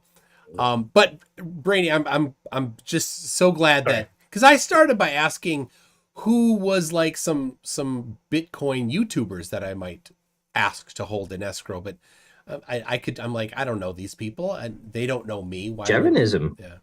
Jeranism. Oh God, you can give it to D Marvel too. D Marvel was pitching. He had his one stream there where he's pitching. He was like, oh, he went in to quit or his last day at work, and he's wearing a suit, walking around. And by the end of it, the first half was him like hugging guys and everything, and by the second half of it, it was him walking around the building saying, oh yeah, hook up with my guy or my girl in the chat here. And he was like, don't worry, I don't need to sell you anything, but while I'm selling you this, it was 30-40 minutes of him selling his crypto like auto trading thing. Yeah. Anyway, so Brainy has the money, and the contract I sent you, which is posted on the website, says you are to follow the rules of the competition. Will you follow the rules of the competition? Yes, sir. Even if I tell you not to. You already did. I told you no. I'm just kidding. Yes, no, yeah, of course. That's what it says. Hey, listen, it's got a document. It's hard for me to argue against that. He told me to do it, to send the money if it meets the. I was like, damn, I don't have to be the judge. But then I saw all the stipulations about judges being potentially needed and all that kind of stuff. I'm like, oh. I'm disappointed you dropped the provision about being a pirate. So my vehicle broke down recently, so I'm happy to have come into some money. The pirate thing I thought was pretty fun. So when I was writing the document, I'm like, all right, so who's the judging panel going to be? It's going to have to be people that know how to do navigation. Who knows how to do navigation? Well, pirates do, of course. so my first do the actual buried Bitcoin. My first version of it was the panel. The judging panel the requirement is they have to have been a pirate for at least 5 years, pillaging and looting. Oh my God. So the funny thing is you may have seen my father-in-law wander past earlier. I'm actually visiting family right now, and he is actually legitimately a pirate. He actually stole charts off of a sunken ship. Wow. Years past. So I like to joke that I married. Wait, it was sunken. Well, it was. That's okay, it was, fair it was game. It was shipwrecked. Okay, maybe that's salvage. Did he pillage? Come on. I thought it was you pillage. Have to pillage. There has to be at least one screaming woman. Yeah, that particular stipulation was removed in favor of an actual employed ship navigator. So, can the pirate find his booty? Says Stringer News 1. Hope so. Can find my booty. Hey, Ranty, can Nathan find his booty? His booty, I don't know if you heard me saying about his body shape, but his booty is about this wide. Honestly, it's ginormous. It's incredibly big. He's like a bell shape. He's very narrow at top, and then it just bulges out. It's just crazy. Yeah, so I don't know if he'd be able to miss it, actually. He could definitely find his butt. Whether he can wipe his hole or not is another thing. Hey, I don't know. Hey, different video for that one. I've got my rocket too, but I haven't got a spot to put it yet. Let's see. These things are awesome. What are? Oh, is that the Lego? The Lego rockets. Oh yes. Yeah. I've had it for the better part of a year. I announced it on the channel like probably a year ago, and I finally took it on. It was my boy and I, but mostly, obviously, how it is. He helped build the subsystems, and I put them together because, of course, this thing is kind of monstrosity. It's so big. That's what she said. Yeah, your rocket is very large. I like that they gave you these cool things that are actually just like the real facility where it sits right now because they got the blue the beams. Have you seen it? You were there recently, weren't you? Did you go to Kennedy? No, I did not make it to Kennedy Space Center. We watched a launch, but not from Kennedy. When I was younger, I visited that rocket laying like this in a field, sideways in a field. I did too. Yeah. Yeah, and now that building, that is a building, and they did not move the rocket because that is ridiculous. They built a building around the rocket, poured laminate like inside. It's the a building, complete it's inside the building. So they didn't move the rocket. I think all they did is I think it was assembled before, like it was together on its side or something like that. But what they did is they expanded a couple of the sections apart, so you can actually see where it kind of goes okay. together and stuff. And it's laying sideways, like, you know, all the sections are laying sideways and you can walk right underneath it. Wow. So like it's above you. And so, but when like I said, when I was a kid, like you, we walked around it. And then now you can go to, but what was happening is it was falling apart. It was rusting. The seawater was destroying it. And my understanding is America realized that they were going to lose a piece of history. So they decided to just bring the building to the item. And then of course, so yeah, there's a rock that they say is a moon rock. That's probably a pebble from the beach nearby that kids reach their fingers through pre-COVID and rub our fingers on. And they've got an actual, like, they've got the glass sections that have the actual like moon rovers and stuff. Oh, Not the ones that went obviously, but like actual moon rover with the tires are the coolest thing when you see them. Cause you're only a few feet away through glass. Yeah. It's just like a wire mesh, like a slinky that just goes and just like turns into this like spring loaded cushy tire. Cause when it takes on pressure, it actually kind of like retracts a little bit too. Yeah, and with 1/6 the gravity, it doesn't need as much strength. So of course, exactly. Yeah. But anyways, it's a neat facility now. They've got like obviously there's an area to eat and there's all these like spots where you can go in and see like real you know, pieces of history, like when they have the real ones or replicas and stuff like that. I think that there's a Gemini pod in there as well. So you can go like basically That's cool. Gemini pod's the one that's like kind of black and it's got like, I think it was for 2 people. They stuffed 2 poor innocent souls up there and just fucking said, go. to be trapped into a tiny little space and no option to leave, you better not have even the tiniest hint of claustrophobia. So, have you ever gone up in the hold St. on a Louis second. Arch though? Yeah, no. You get in an egg that's like that. Different to go up topic. it. I want to talk That's what I was about Dearth. Ranty, did you ever talk to Dearth? Yeah, occasionally. I mean, I wouldn't say that I knew him as well as a lot of other people, but yes, I did. Okay. So Dearth has a challenge, and in fact, on the video yesterday that I did announcing that the transfer had happened, a Dearth acolyte was in there. Extremely rude. I will put up some screenshots of what he said in a minute here, but Dearth, that's David Weiss. Dearth has a challenge. It is a 3 Bitcoin challenge. And I believe that his challenge is 4-1 proof of the globe. I think that's it. 3 Bitcoins for 1 proof of the globe. So the problem with that is there's 4 major problems I see with that. Number 1, what is the objective criteria for which for how to know when you successfully completed it? How could the third party look at that and say, yes, that was what he was asking for? There's no way to do that. Just to say proof of the globe. Number 2, it cannot change. Well, since the criteria is so nebulous, of course it changes. It changes based on whatever the judge wishes. Number 3, ability to pay. He probably, I don't disbelieve that he has 3 Bitcoin. I think he would have. Yeah, it's not in escrow. But I don't disbelieve that he has it. So I would say, okay, he probably has it. I would like to see it in escrow. It would give people confidence. But I'm okay with it not being in escrow as long as he can show somehow that he can pay it. Flat Earth Millionaire also had that same thing where he has a fake challenge for $100,000.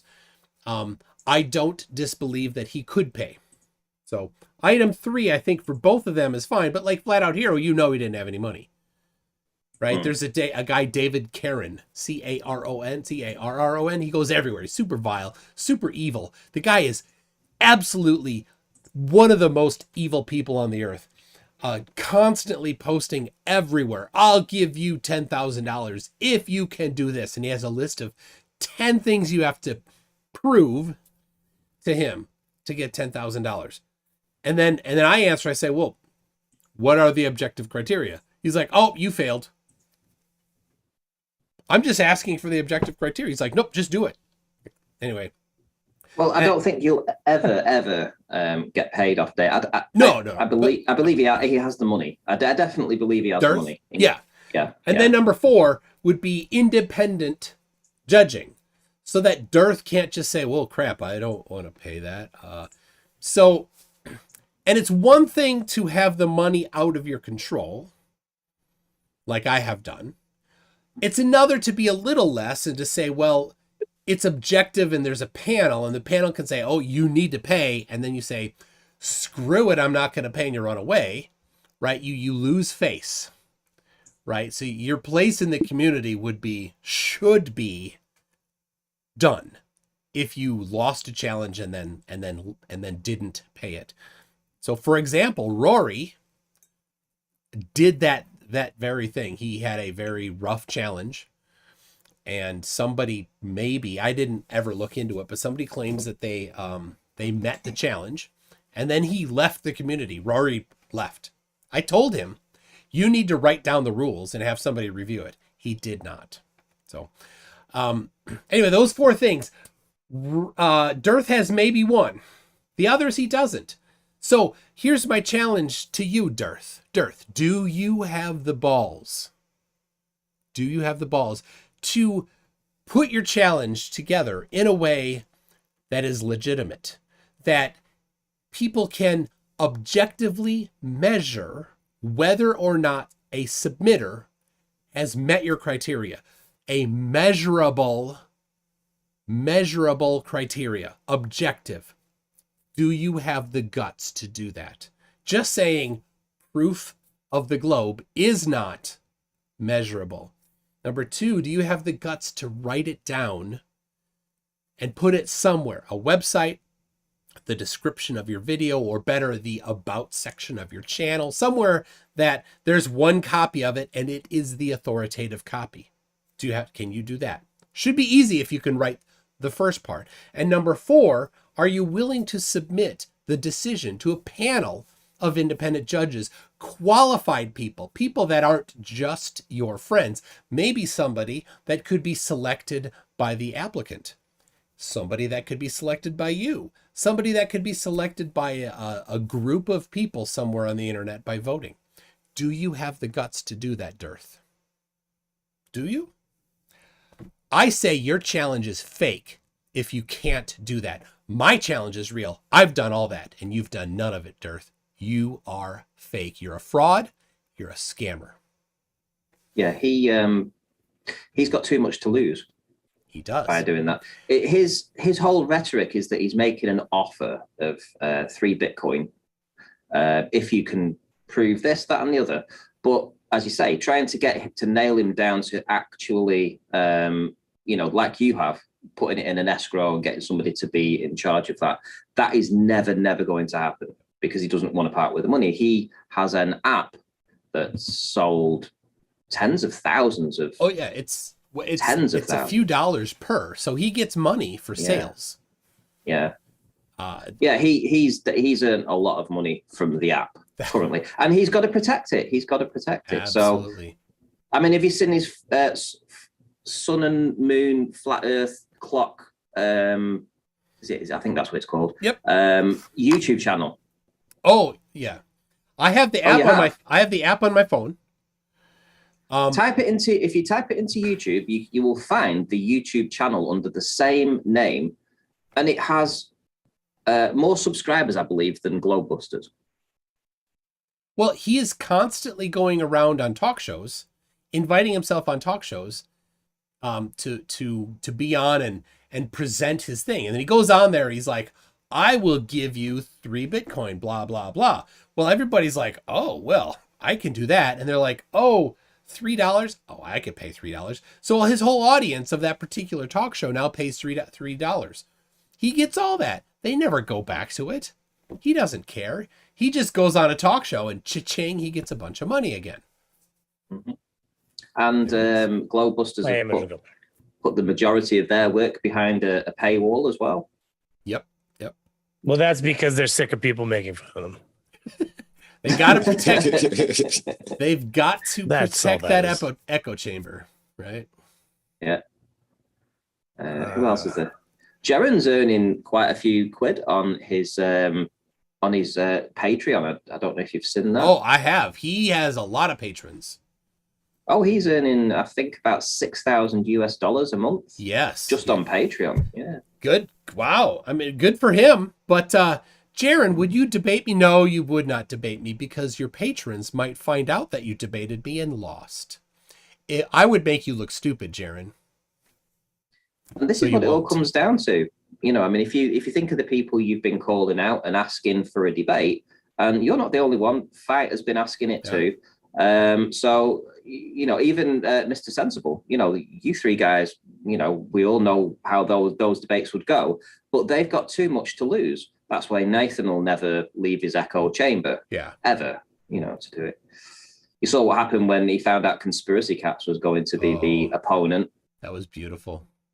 For people that don't know, Nathan Oakley was somebody came to him that has a big viewing audience saying, I would like you to debate Flat Earth against somebody. Nathan said, sure, thinking he's the guy. Then found out it was Conspiracy Cats and instantly declined after he'd already accepted. Yeah, instantly. It was hilarious to see him scramble and say, why should I debate? His argument was, why should I debate someone when I told them 50 times on a debate that we had previously, which he lost, that something about gravity or gas without a container or something. I have no idea what the argument was, but he said, why should I debate someone that I told 50 times? And then Conspiracy Cats was, well, you said it, you might have said it a few times, wasn't 50, but whatever amount of times you said it, you were wrong, you know, and he was wrong. But that was his whole argument. Like, but you would be in front of millions of people, able to spread the flat Earth, you know, rhetoric around. And if only 1% of the million of people that would have watched that came over and subscribed to you, just 1%, that would be 10,000 subscribers you would have got. Yeah, but who would have come over? He would have looked so stupid. Against Conspiracy Cats, he would have got destroyed on a neutral platform. We couldn't just mute and interrupt. But here's the thing, right? So the argument goes something like something ridiculous, like they reckon there's 5% or 10% of the United States are flat earthers, something like that. Well, let's say it's just 1% of people are flat earthers, right? And of his audience, this guy's 1 million audience, and 1% of them are flat earthers, and they hear Nathan, who has his rhetoric, it would have been a big win for him going on there, preaching to 1% of his 1 million subscribers that were flat earthers. So the only reason he didn't go over there was because he knew he was going to lose. Yeah. No. We've got seems to be in decline. So. Oh yeah, he can hardly get 1,000 views on a debate. So all right, Aaron Reese, who's been a member for 3 months at a Quibbler, says he should pay Bob his portion of the prize first. Pay Bob. Oh, because should pay Bob Nodell because Bob already Bob's 15 degree per hour drift. I mean, Bob should win it from Dearth. Really? Oh, thanks, Bob. Bless him. I just gotta. For some people, very few people. When somebody comments on one of my videos, every once in a while on mobile, I'll get a notification in YouTube Studio. Wolfie is one of those people. He just commented on the video that went out earlier on my channel. He said, Nathan doesn't have a clue how to use a sextant. Thank you, Wolfie. Why is it? I don't even know. Why do I get that notification from just when Wolfie makes a comment, not anybody else? The ways of the algorithm are mysterious. It's because, I know why. It's because he's at the higher echelons of NASA, and I'm not. Yeah. Oh, look at that. Look at that. Ranty proves the beautiful globe as a flat earther. That was your flat earther video when you were still a flirt. I watched that one. That was good. Yeah, I couldn't believe that I was actually down at the down at the Mirrorball filming this and saying, "Look at the compression on it." oh dear me! But that's what you do when you're a. That's what you do when you're a flat earther. I actually brought this to the. I never released this as a video, but I did actually show it behind the scenes to Nathan and Sleeping Warrior, and both of them thought it was too much to explain away. Best not to release this one. Wow. So yeah. Even though I was convinced it was some kind of compression or something like that. I mean, you know, I got banned. Well, I was on, what's he called? Quantum Erasers. I don't ever go in there, right, in his server, even though I was part of his server for a long time. I haven't been in for over a year. Anyway, I posted this, right? And then the next time I go to say something, you've been timed out for an hour. And it was Quantum Eraser had timed me out for an hour. So I messaged him and I said, "You coward." And he immediately contacted me back and he said, "How dare you speak to me?" And then I went to say something back to him and I was blocked. He blocked you. Yeah. Oh, he's such a snowflake. He blocked me too. Oh, it was hilarious. Somebody commented, one of QE's fanboys commented on one of my videos saying, "I bet you won't debate QE." I said, "I will." Right away, as soon as I saw him, it was like within a minute. I'm like, "Oh, I'll do it." And I get people doing this all the time saying, "I bet you won't debate my favorite champion flat earther," and I always accept. And then he had gone to. I'm like, I would ask QE myself, but he blocked me because he's such a snowflake. And the guy's like, "Oh, I'll ask him." So he comes back later and pastes in that QE is demanding that I pay him to debate. So this idiot championed QE saying, "I bet you won't debate QE." He goes to his idiot champion and the idiot champion QE says, "I won't debate MC Toon." Yeah, I can't get two comments. I can't get two comments to QE without him blocking me or timing me out. When like right after the time I was on the show, he timed me out for a week. I suppose the benefit of him blocking you is that he won't see your comments on the Discord server, right? Yeah. I don't think he actually has me blocked currently, and maybe he never has, but he does. He will time me out in a second. Like as soon as I say something that he can't respond to, it's like I'm right in timeout. What's the name of the server that's kind of his server? Oh, it's something about science versus pseudoscience, flat Earth science versus pseudoscience, or something like that. So it's where is it? Yeah, flat Earth debate, science versus something else. Science versus. Please get it up. I can't see it all. Science versus something. Yeah. Might be pseudoscience.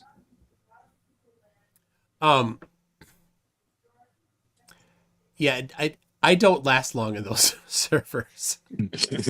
They're like, "Send proof." I'm like, "Oh, well, here's a peer-reviewed study." Ha ha ha ha. That's just words on paper.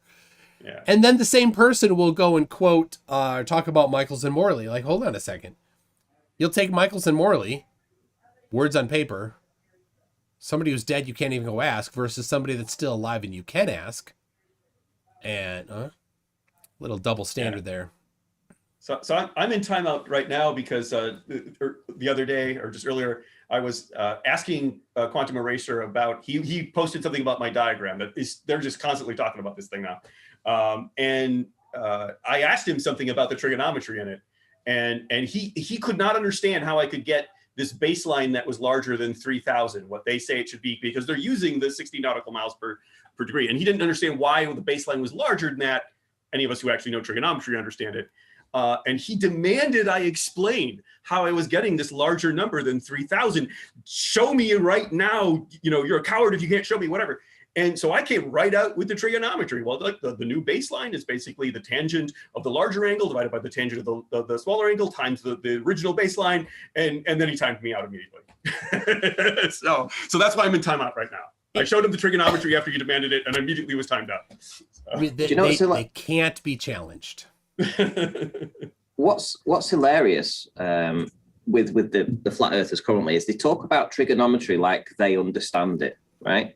But this image behind me, this image, right? The image that brought me back to the globe once I did the analysis on it, and only because it was my location. I don't think I'd have changed if it hadn't have been my location, because I wanted proof of why I seem to see flatness down at the water, right? So this proved beyond a shadow of a doubt that my location has substantial drop in it, right? Once you do the analysis on it.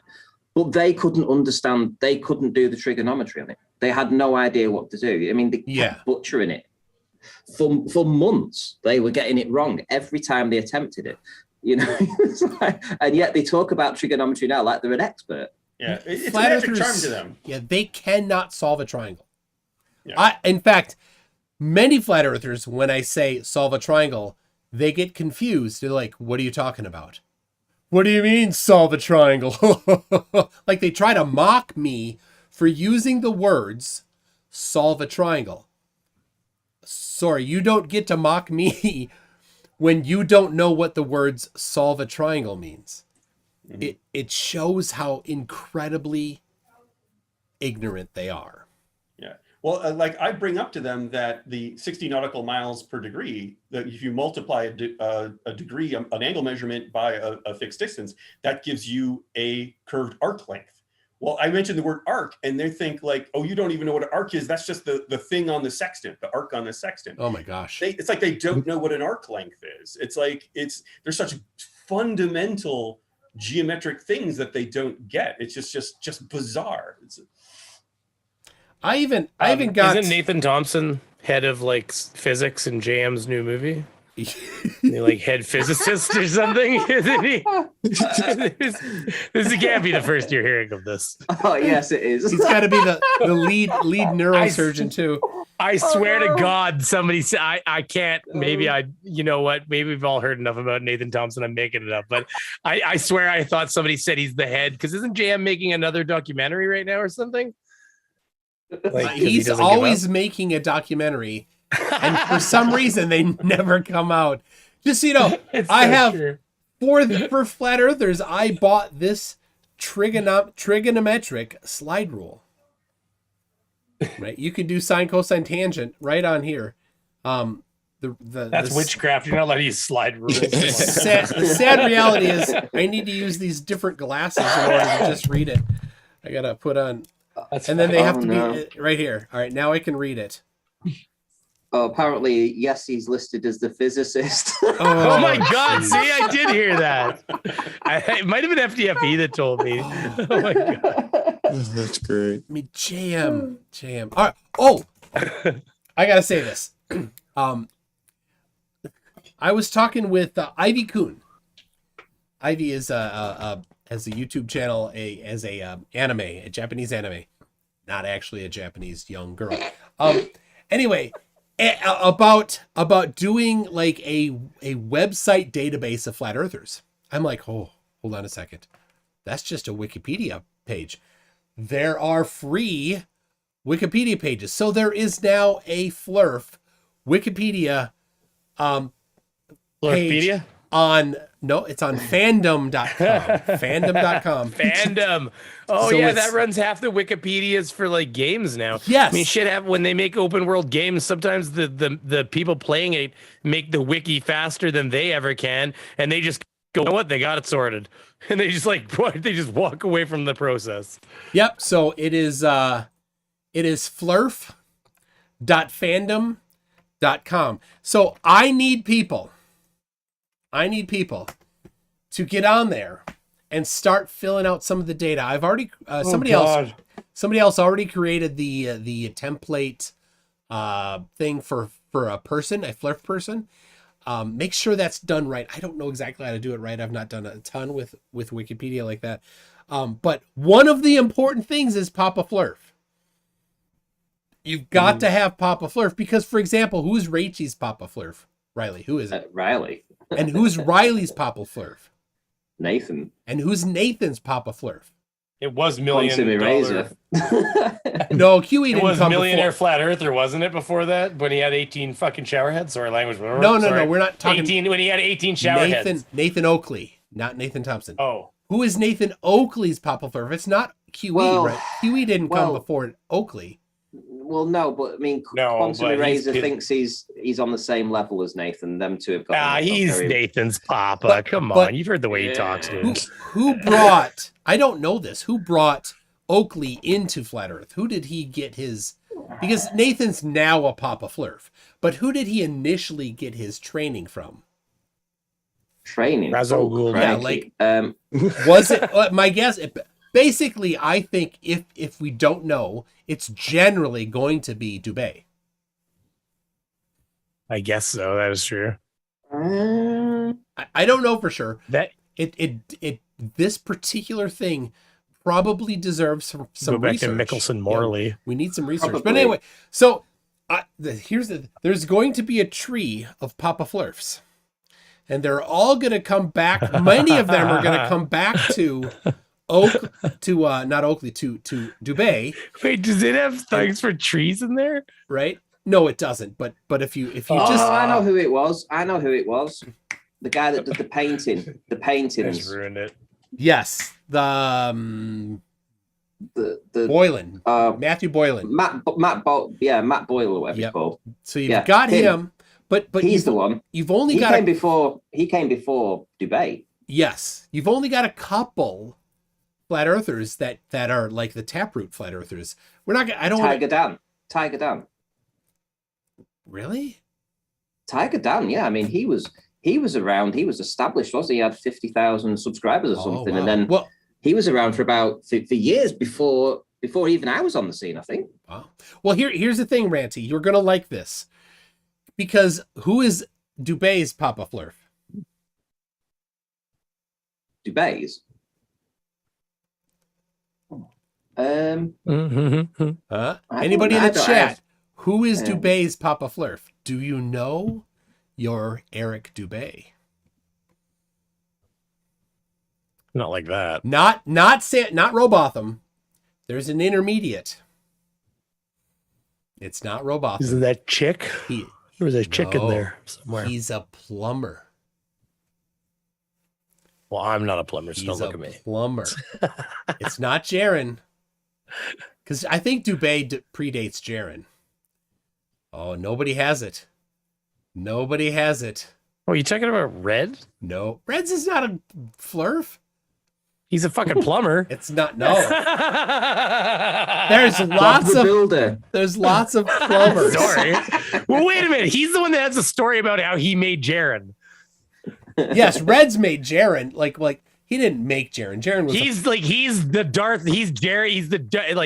is the Luke Skywalker to Red's Darth Vader, essentially. Yeah. Red. Yeah. Now Red's is not actually a plumber. The plumber that is Eric Dubé's Papa Flurf is Quasi-Luminous, I think. Right. Okay. And Quasi-Luminous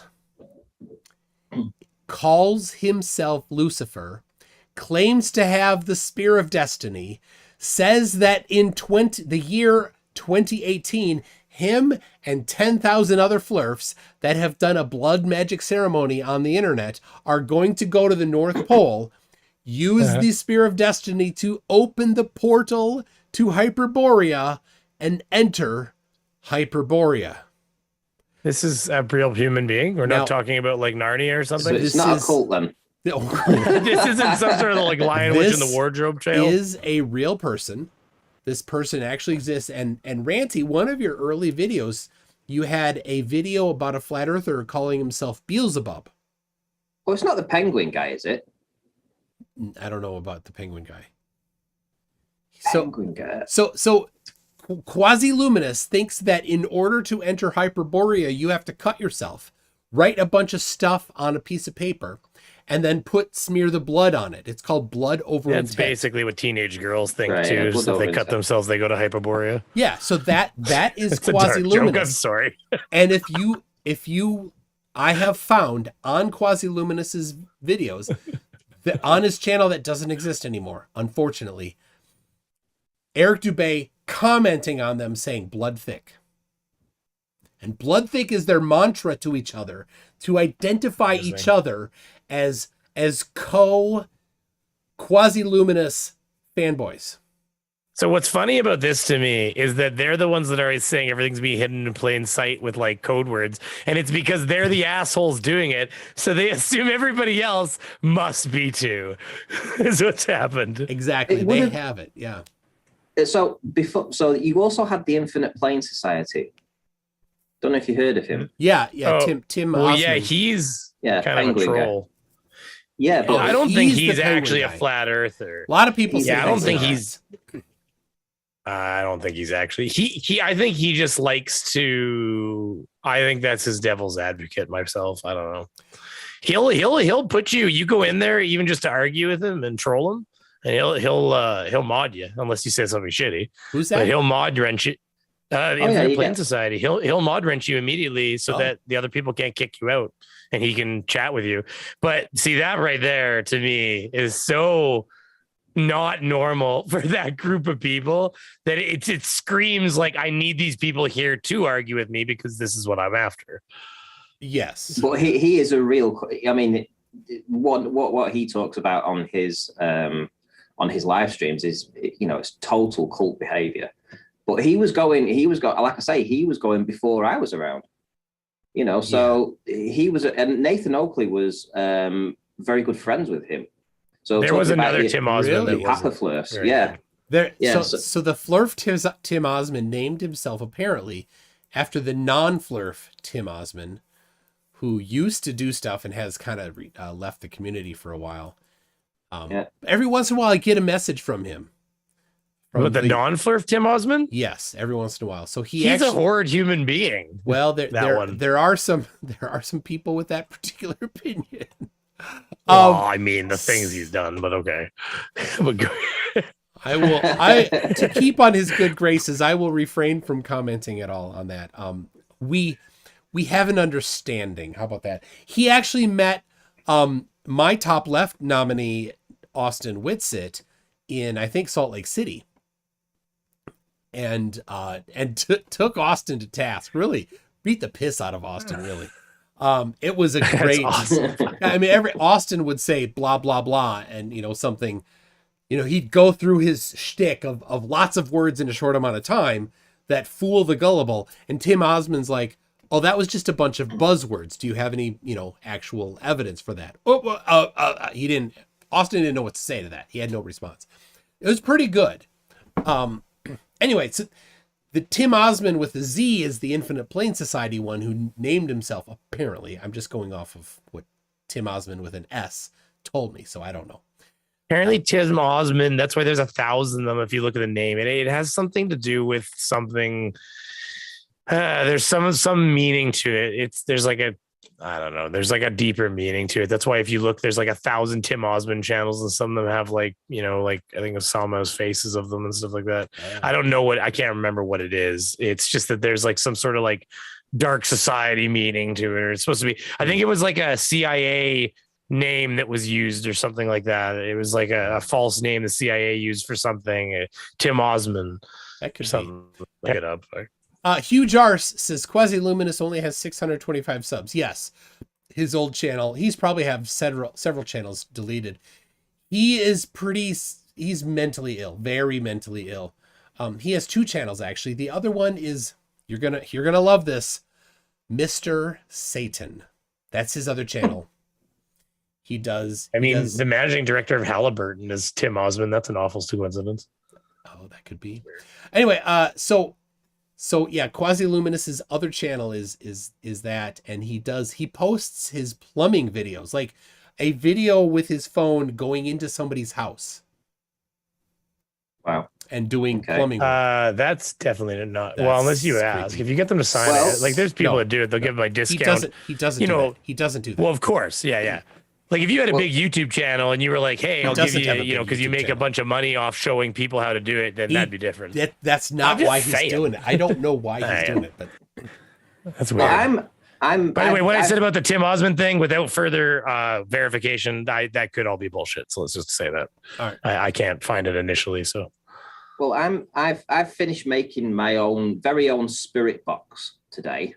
And tomorrow I'm going to be trying to contact some spirits about the flat Earth, because apparently Gold Rush Paranormal was able to contact Gabby Petito, who I was going to say, make sure you check on Gabby Petito while you're in there, fuck. Because I did that too. I made a spirit box, and man, I only found FTFE after Mallory murdered female FTFE. I have a picture here to commemorate female FTFE. I'll show you guys. So, all right, Hugh is asking, is Quasilumus as challenged as Brian? No, it's very different. He is aggressively sick in the head in a very different way than Brian. Brian is kind of an innocent wackadoo, but right. What is this? This is the person that Mallory killed and that we contacted through my spirit box. That's female FTFE? That's female FTFE. That's right. See, they had done this really crude job of putting that face on a woman, and I took my Photoshop skills to town before I took the photo. I'm just kidding. But anyways, no, this is what I came up with. It's a little blurry. I could focus it, but I don't want to lose my bokeh back there. Well, apparently the ghosts know that the Earth is flat, right? Because that's what they've come through to say. So if you believe this flat earther called Gold Rush Paranormal, who has 300,000 subscribers, it's unbelievable. Sick. Wait, is he the same one that did the Gabby Petito thing? Are you talking about that guy? Yeah. I can't remember. I didn't think he was called Gold Rush Paranormal. I can't remember. There's another one called Huff Paranormal who got in touch with Gabby Petito, and he has 1.7 million subscribers. Okay, so the one that I made fun of I don't think it was either of those. So there's just a bunch of idiots contacting Gabby Petito. Got it. I got you. So speaking of the woo, sad. Ranty, finish your thing. Then I gotta go. I gotta say something. I was just going to say that if you ever watch one of these spirit box channels that do this kind of stuff, just to give you a quick insight into what they do, they have this contraption set up that's something like from the 1950s with some bits of neon lights going around it, and then they play this audio noise that sounds just like mumbling that has no kind of words to it, and they make up what they think it says, and pretty much say that they're contacting the ghost, and they display them on the screen all the time too in the post edit, so that you because if you can read it, it gives you the extra suggestive. Oh yeah, that did sound like he said help me. Like it's like, because it gives you confirmation bias because you read it at the same time as you hear it, and because otherwise without that text it would just be like, what the fuck was that? Sorry, language again. My God, I'm on Toon's channel. Bruce Lee, I mean, especially I like the one. There's a Bitcoin swear jar over there. Bruce Lee was on last week, and Huff Paranormal yesterday was talking to God. Oh, yeah, so he's got God's phone number. That's awesome. He's got God's phone number. The only time I want God being contacted aggressively is when I've got a woman over, or my wife, I guess. Don't tell her that I said that. I think maybe this would be, if you've ever talked to the Religiflurfs on Facebook, they declare that the only allowed version of the Bible is the King James. And I've always asked them, do you have a note from God saying that's the only allowed version? They never do, but maybe they could ask this guy to ask on their behalf which one, and then God could respond, and the answer, of course, would mean yes. Well, I'm trying to. I think he said pickles and onions. I'm giving away my script for tomorrow when I record this, but yes, I'm going to try and contact God. Can you imagine Enoch? They keep talking about this book of Enoch. It's like, I don't know what's up with that. And they're like, the Jesuits removed Enoch from the Bible. Hold on a second. Enoch wasn't discovered until about 100 years ago. So they could not have removed it from the Bible. It was never in there to be removed. Oh, they're so dumb. These people are just idiots. They're so gullible. But they're like, Ken OG. Oh, the original gangster Ken G says, but it's the authorized version. You know it's the authorized version because of the way it is.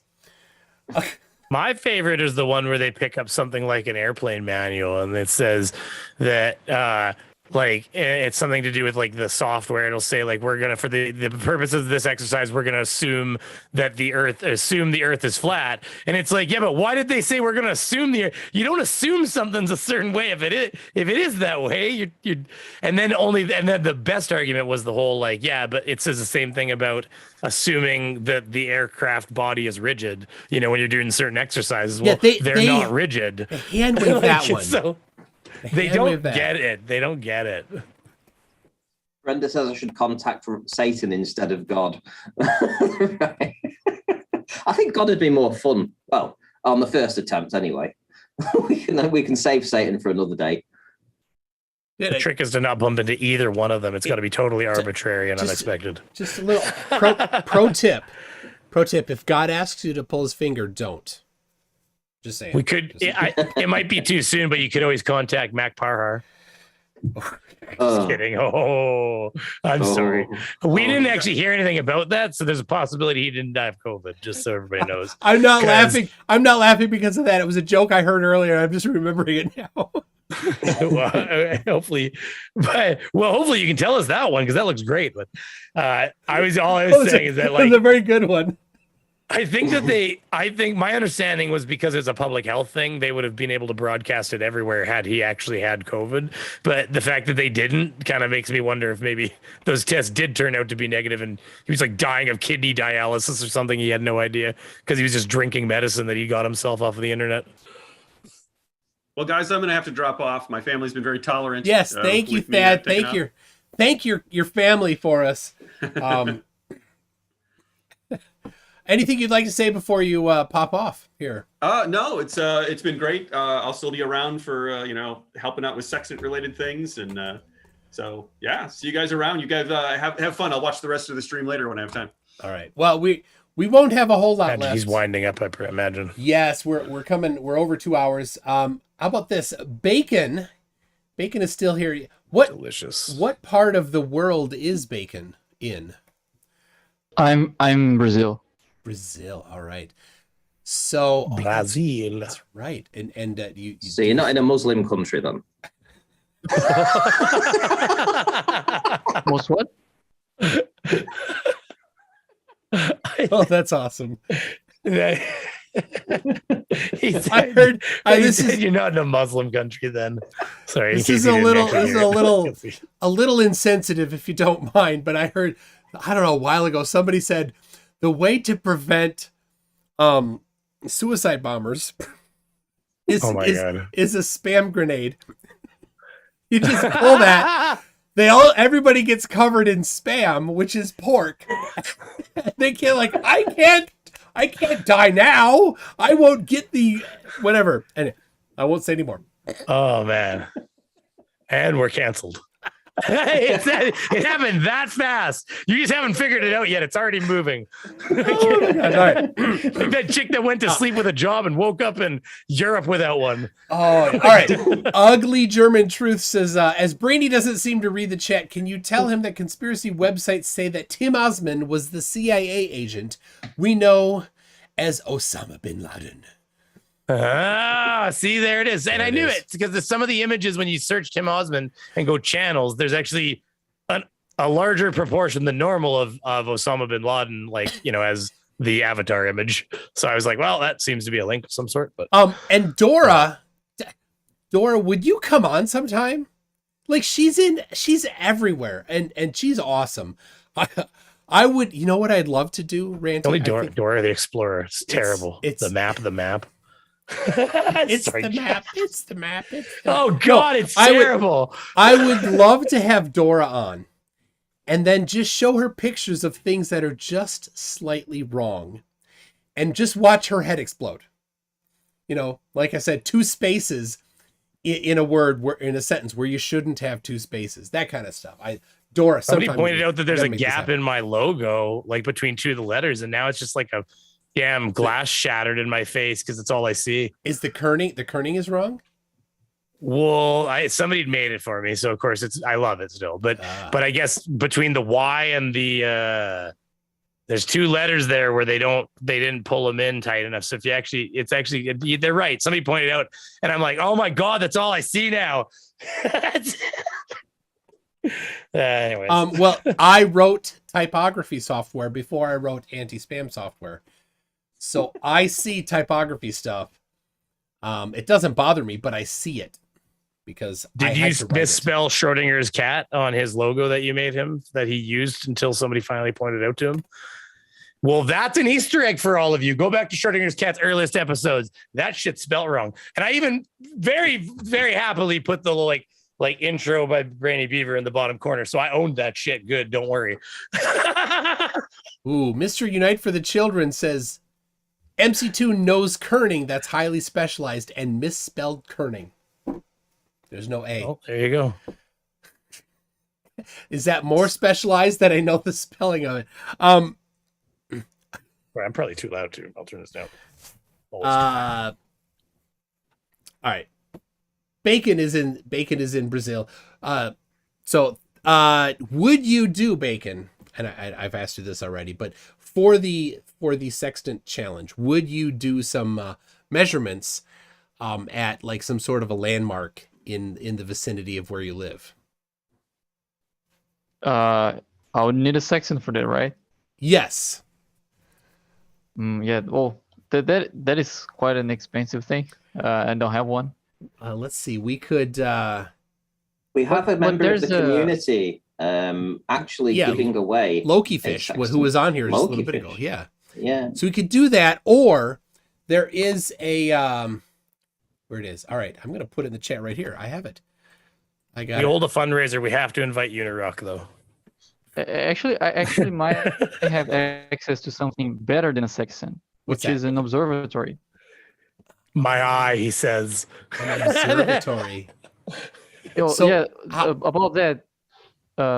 Just one thing. Yesterday, I told about my website to a guy that works in the field of astrophysics, and then he wanted to test it, and then he said he wanted to provide me the right ascension and declination of 3 stars and the altitude angle, and see if my software actually worked. But he didn't use any star that is in the almanac, so he had to provide the right ascension and declination. And then when I plot the circles, they didn't seem to be overlapping in any land, and I thought my software wasn't working. And he said, "No, actually that's correct." And then when I zoomed in, I saw that they were overlapping in Hawaii, and that's the observatory that he got the data from. Oh. So even using the data from an observatory, the software still worked. Oh, interesting. Interesting. Well, so maybe I could use the one in my city to get some. Yeah, if you can get that, that would be awesome. Another option is I just put in the chat. There's this a company that makes plastic sextants that are actually pretty good. There's the MK3, MK15, and MK25, and this particular website says that the MK15 is actually the best one to get, and it's like $35, I think. It's not, I don't know exactly. It's not very expensive. So what if we sent you one? Well, that would be great. I'll definitely do lots of measurements. Let's do that. Sure. And Bacon and I are in the chat with on Discord with several other people that are specifically talking about sextants. So we'll get that. We'll figure something out. We'll try to get that going. So. And if you want a flat Earth sextant, you can get an even cheaper model. One of these absolutely works just fine. Yeah, doesn't get you quite a 45 degree or a 60 degree, but it'll get you. Won't even get you a 90, but it'll do. It'll do the job because it's on a flat plane. Works. Awesome. All right, let's see. That doesn't look like it's precise enough, but yeah, I could try it. Yeah. Oh, geez, that's not the right one. Davis MK15 Mark 15 sextant for $260. That's not a plastic one though. Well, I'll have to find that. We'll find it. Ken, that's not what I'm talking about. And let's see. Hugh Jar says Dora is the world's cutest Dutch person. All right. I bet you can't say Hugh Jars 10 times really quick. Oh, you don't think I can? All right, hold on. Huge R's 10 times really quick. Yes. How'd I do? Amazing. What can I say? Yes. There you go. Facty for $2.79 Canadian dollars says for the sextant and Titicaca measurements. Wouldn't it be great if we could get somebody that's near Lake Titicaca to go and measure some stars using the sextant? Awesome. All right. Well, yes. Yeah. And Hugh Jars saw that coming, of course. The thing is, though, I did it last time. I did it. You did properly, though. I did it 10 times. Yep. You did. Nailed it. I nailed it as well. What can I say? Okay. All right. Here, I found the link to. That's $184. That's all right. That's not the one. That's not the $15. Wait, hey, hold on. Somebody said they got one for $40. Wait, who said that? All right. Real Cygnus is $260. Yep. All right, we got to do this, and then it's time to get going. We got there. Liam Wakefield says my sextant was 40 pound. So Liam, was that new or did you find a good deal? If it was new, send it to me. I'd love to see it. So all right, let's see if anyway, I'll do that later. Thank you, Bacon, for coming on. Thank you for that excellent software. I love it. It's going to be great. Just to do some quick tests of observations that different people send in. If you have a sextant, anybody in the audience, if you have a sextant or you know somebody and want to connect me, all around the world, I would love to get angle measurements to 3 stars to include in my catalog of different measurements for this particular challenge, so that we can I can have a bunch of different ones in case there's a lot of submissions that are successful past the first submission. So funny. Good luck, guys. So send me a message. Find me. You can find me on my channel on MC-Tune on YouTube, or MC-Tune at mctune.net, or my Discord is linked in the description here. Contact me if you have the capability of measuring some star angles. A sextant works, a bubble sextant works, and a theodolite works. And if you're not near the ocean, there's a way to do it using a pool of water. So a large dish, or an actual pool, or a small lake that's calm, you could use to measure the angle. So you don't have to be near the ocean to do it. So there you go. Fleet is asking for the software, the links to Bacon software. Yeah, let's see. Is that in my copy buffer? There it is. There it is. I love my big copy buffer. Brainy, speaking of big copy buffers, what would you like to say as we wrap up? Big copy buffers. That's what I say to my wife every night. I'm like, hey, baby, want to see my copy buffer? But anyways, after that, not much other than I just got a new auditor video out that's not performing as well as the last one, but still killing it compared to what some videos do. So I'm happy.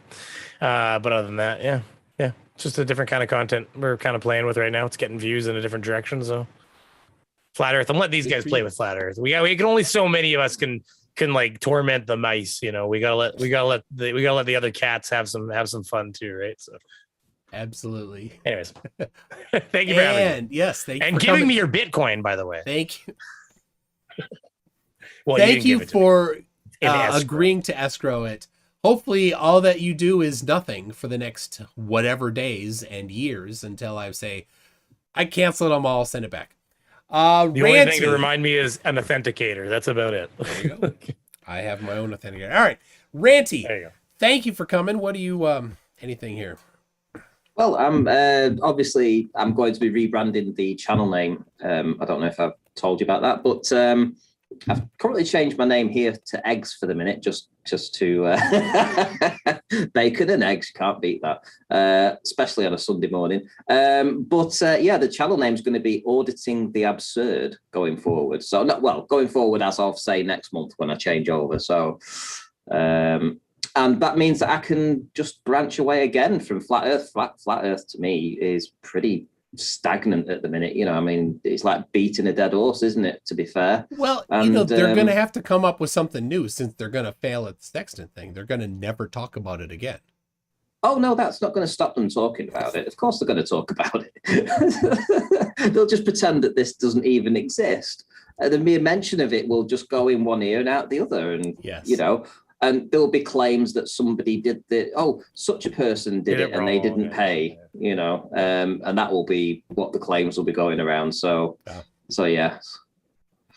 Awesome. Well, in the meantime, if you haven't subscribed to me in the meantime and you did like my discussions here tonight, please check me out, Flurfspective. I will do one more than that. People, if you have not yet subscribed to Ranty, you better do it right now. And then hit the little bell thing, right? Yeah. And I'll say, because now I feel guilty, you should do the same for Brainy. I'm totally not doing it just... I wasn't sitting here thinking, you son of a bitch. Hey, listen, I survive on my own merits. Anyways, I can tell you, subscribe to me. I can tell you easily that I've been subscribed to Brainy longer than for Perspective. So anyway, thank you for that. I will get everybody that was on here. I'll get their link in the description, so you can go definitely subscribe. Give them a little. It costs you nothing to subscribe. No. So go do it, and it means a lot to cost them even less never to view you again after there that. It is. All right. Well, thank you so much, everybody. It's been a fun time. Flat Earthers, do be sure to give it a shot. I look forward to your submissions. You have nothing to lose and $10,000 to gain. But let me say this, Flat Earthers, if you can't do it, there's a reason. If you can't do it and the globe can, there's a reason. We all know the reason. You can only deny the reason. And then I will say to the other people, everybody else in here, especially if you have any experience on Wikipedia sites, go to the flurf.fandom.com Wikipedia, sign up and help us build that Flurf Wikipedia. We need for the betterment of humanity, so that should somebody ever say, I just got a job application from Anthony Riley. I wonder if he's a good employee. Let me type his name into Google. Oh, look, he's a Flurf. Gone. Now, I would say there are probably some very good jobs that Anthony Riley could do. For example, he can cure dogs of Westy lung. No, he can't. It's more of a satire thing. I was saying. How about he could be the lead dog anal gland expressor at any vet clinic in the world. He would be very good at that. Another job that that Riley would be good at would be, when they make these things, they need to know whether or not they pass. So who else would be better than Riley at the taste tester at the urinal? Hold on. I'm talking. Sorry. At the urinal cake factory. You wrecked my chill. All right, go ahead. Well, all I was going to say is if he's good at expressing dog bums, then he's good at sucking vanilla out of assholes. so, you're missing a whole angle here. We got the beaver over here with the vanilla gland. He could extract that. Anyway, sorry. So yes, go in there, go sign up. I might do a whole stream on that once we get kind of a foundation in there of Flurfs. No doxing. This isn't a doxing thing, and it's absolutely, definitely got to be all tongue in cheek. Totally. This is an egg. Which cheek? Is both,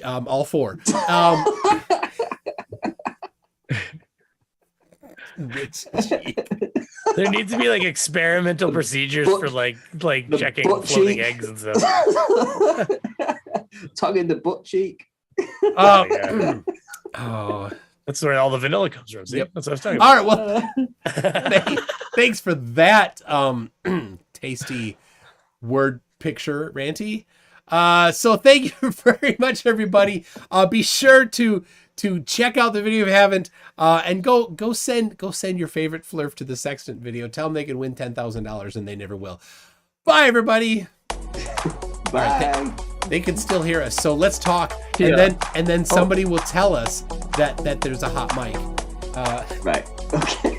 I love that. Hey guys, we know there's a hot mic. I mean, you don't always, I guess, unless you tell us. Yeah. It happens. Hot mic, yeah, there you go. You were right. There's still say you can say hot mic, hot mic. Oh, that's from Eileen Dover. Oh, everybody likes Eileen Dover. I legit streamed myself one time when I was testing something. I was like, why did that happen? You gotta set it to private or unlisted. All right, I'm gonna I don't understand it. wave bye to everybody. They won't see you, but all right. All right, it's Technology clapping.